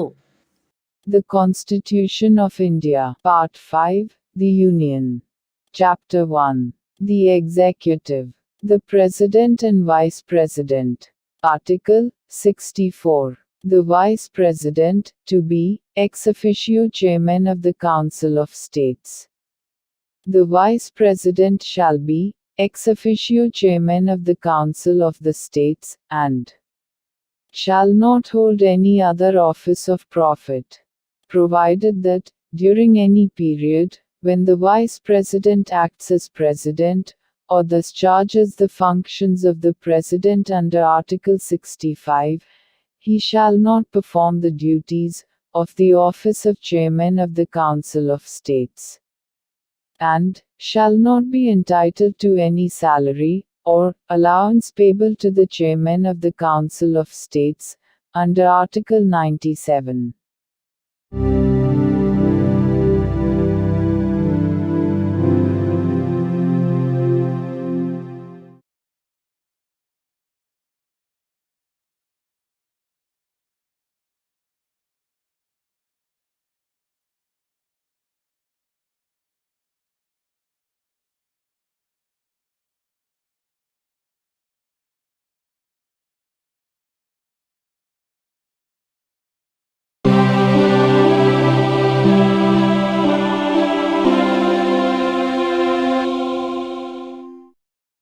భారత సంవిధానము భాగము 5 సంఘము అధ్యాయము 1 కార్యపాలక వర్గము రాష్ట్రపతి మరియు ఉపరాష్ట్రపతి ఆర్టికల్ 65 రాష్ట్రపతి పదవిలో ఆకస్మిక ఖాళీ ఏర్పడినప్పుడు రాష్ట్రపతి హాజరు లేనప్పుడును ఉపరాష్ట్రపతి రాష్ట్రపతిగా వ్యవహరించుట లేక ఆయన కృత్యములను నిర్వహించుట మరణము రాజీనామా లేక తొలగింపు కారణముగా లేక అన్యదా రాష్ట్రపతి పదవిలో ఖాళీ ఏర్పడినప్పుడు అట్టి ఖాళీని పూరించుటకు ఈ అధ్యాయము యొక్క నిబంధనలను అనుసరించి ఎన్నుకొనబడిన కొత్త రాష్ట్రపతి తన పదవిలో ప్రవేశించు తేదీ వరకు ఉపరాష్ట్రపతి రాష్ట్రపతిగా వ్యవహరించవలెను. రాష్ట్రపతి హాజరులో లేకుండుట, అస్వస్థత లేక మరేదేని కారణము వలన తన కృత్యములను నిర్వహించజాలని ఎడల ఆయన తన కర్తవ్యములను తిరిగి చేపట్టు తేదీ వరకు ఉపరాష్ట్రపతి రాష్ట్రపతి కృత్యములను నిర్వహించవలెను. ఉపరాష్ట్రపతి అట్లు రాష్ట్రపతిగా వ్యవహరించు లేక రాష్ట్రపతి యొక్క కృత్యములను నిర్వహించు కాలావధిలోనూ ఆ కాలావధికి సంబంధించి రాష్ట్రపతికి గల సర్వాధికారములను ఉన్ముక్తతాధికారములను కలిగియుండును.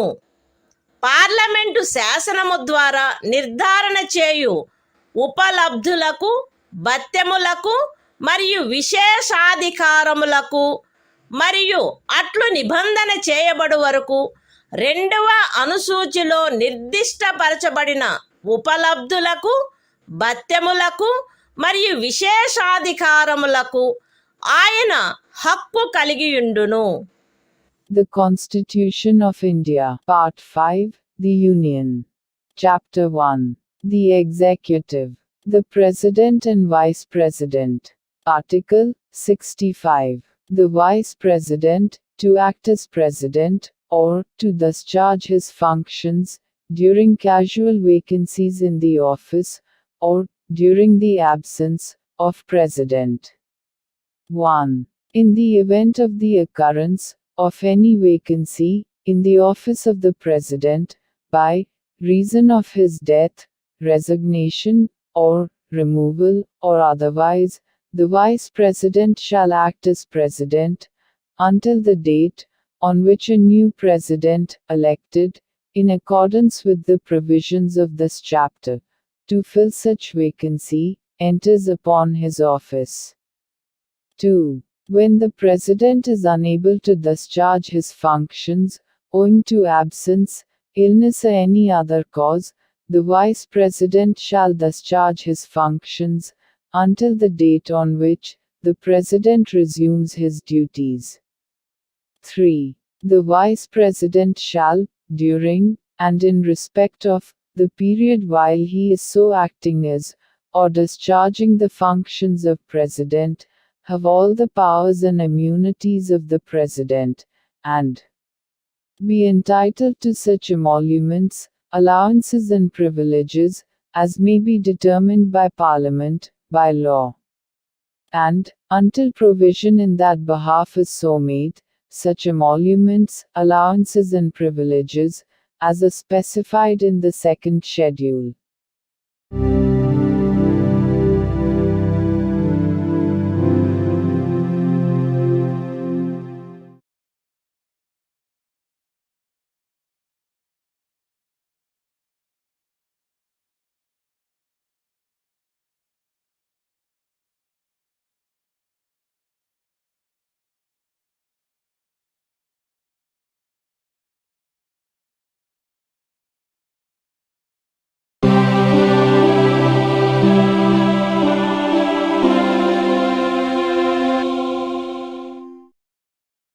భారత సంవిధానము భాగము 5 సంఘము అధ్యాయము 1 కార్యపాలక వర్గము రాష్ట్రపతి మరియు ఉపరాష్ట్రపతి. ఆర్టికల్ 66 ఉపరాష్ట్రపతి ఎన్నిక. ఉపరాష్ట్రపతి పార్లమెంటు ఉభయ సదనముల సభ్యులతో కూడిన నిర్వాచక గణము యొక్క సభ్యులచే ఏకల అంతరణీయ ఓటు ద్వారా అనుపాతిక ప్రాతినిధ్య పద్ధతిని అనుసరించి ఎన్నుకొనబడవలెను మరియు అట్టి ఎన్నికలలో ఓటింగు రహస్యపు బ్యాలెట్ పద్ధతిని జరగవలెను. ఉపరాష్ట్రపతి పార్లమెంటు యొక్క లేక ఏదేని రాజ్య శాసన మండలి యొక్క ఏ సదనములో గాని సభ్యుడుగా ఉండరాదు మరియు పార్లమెంటు యొక్క లేక ఏదేని రాజ్య శాసన మండలి యొక్క ఏ సదనములోని సభ్యుడైనను ఉపరాష్ట్రపతిగా ఎన్నుకోబడినచో ఆయన ఉపరాష్ట్రపతి పదవిలో ప్రవేశించిన తేదీ నుండి ఆ సదనములోని తన స్థానమును ఖాళీ చేసినట్లు భావించబడవలెను. ఏ వ్యక్తి గాని ఆయన భారతదేశ పౌరుడై ఉన్ననే తప్ప ఆయనకు 35 సంవత్సరముల వయస్సు పూర్తి అయిననే తప్ప మరియు ఆయన రాజ్యసభ సభ్యుడిగా ఎన్నుకొనబడుటకు అర్హుడై ఉన్ననే తప్ప ఉపరాష్ట్రపతిగా ఎన్నుకొనబడుటకు పాత్రుడు కాడు. ఏ వ్యక్తి అయినను భారత ప్రభుత్వము క్రింద గాని ఏదేని రాజ్య ప్రభుత్వము కింద గాని సదరు ప్రభుత్వములలో దేని యొక్క నియంత్రణకైనను అధ్యధీనమయ్యున్న ఏదేని స్థానిక లేక ఇతర ప్రాధికారి క్రింద గాని లాభాయుతమైన ఏదేని పదవి ఎందున్నచో ఆ వ్యక్తి ఉపరాష్ట్రపతిగా ఎన్నుకొనబడుటకు పాత్రుడు కాడు.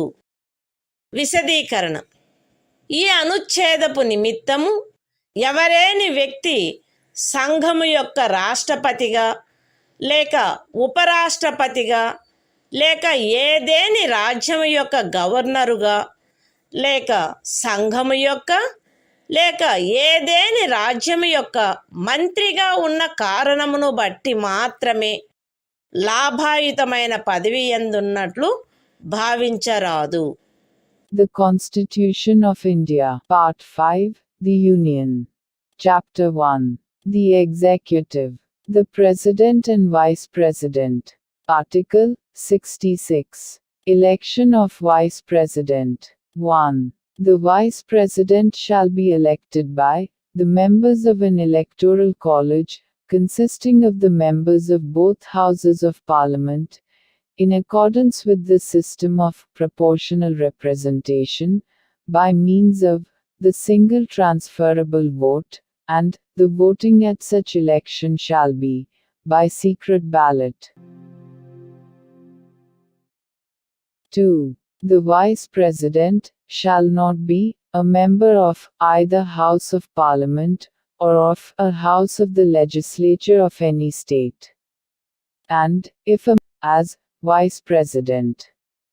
3. No person shall be eligible for election as Vice President, unless he is a citizen of India.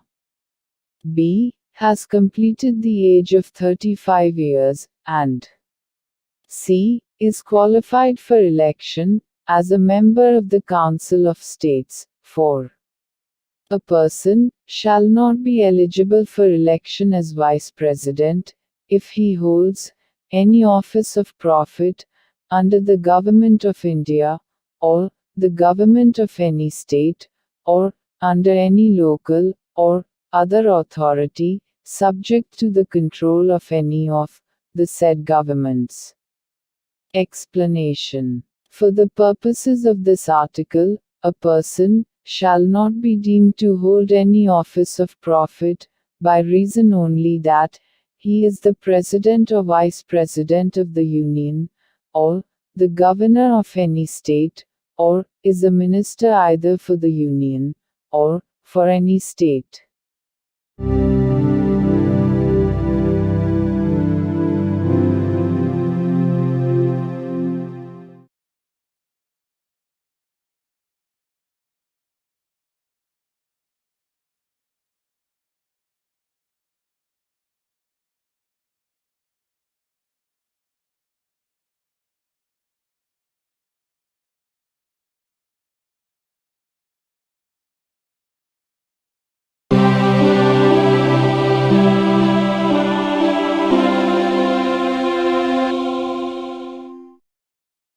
భారత సంవిధానము భాగము 5 సంఘము అధ్యాయము 1 కార్యపాలక వర్గము రాష్ట్రపతి మరియు ఉపరాష్ట్రపతి ఆర్టికల్ 67 ఉపరాష్ట్రపతి పదావధి ఉపరాష్ట్రపతి తన పదవిలో ప్రవేశించిన తేదీ నుండి 5 సంవత్సరముల కాలావధి వరకు పదవియందుండును.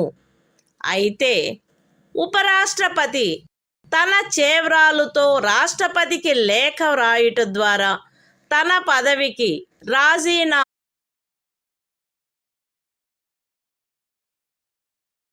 ఉపరాష్ట్రపతి రాజ్యసభలో అప్పుడు సభ్యులుగానున్న వారందరిలో అధిక సంఖ్యాకులచే ఆమోదించబడి లోక్సభచే అంగీకరించబడిన తీర్మానము ద్వారా పదవి నుండి తొలగించబడవచ్చును.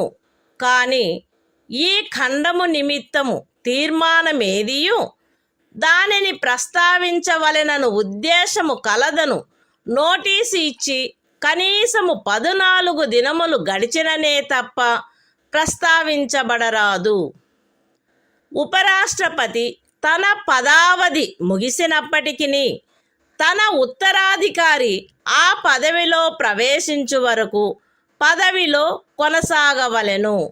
The Constitution of India, Part 5, The Union. Chapter 1. The Executive. The President and Vice President. Article 67. Term of office of Vice President.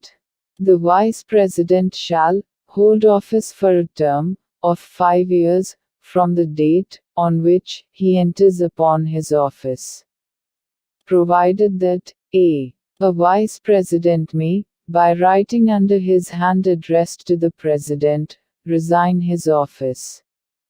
b. A Vice President may be removed from his office by a resolution of the Council of States, passed by a majority of all the then members of the Council and agreed to by the House of the People. But no resolution for the purpose of this clause shall be moved, unless at least 14 days' notice has been given of the intention to move the resolution. c. A Vice President shall, notwithstanding the expiration of his term, continue to hold office until his successor enters upon his office.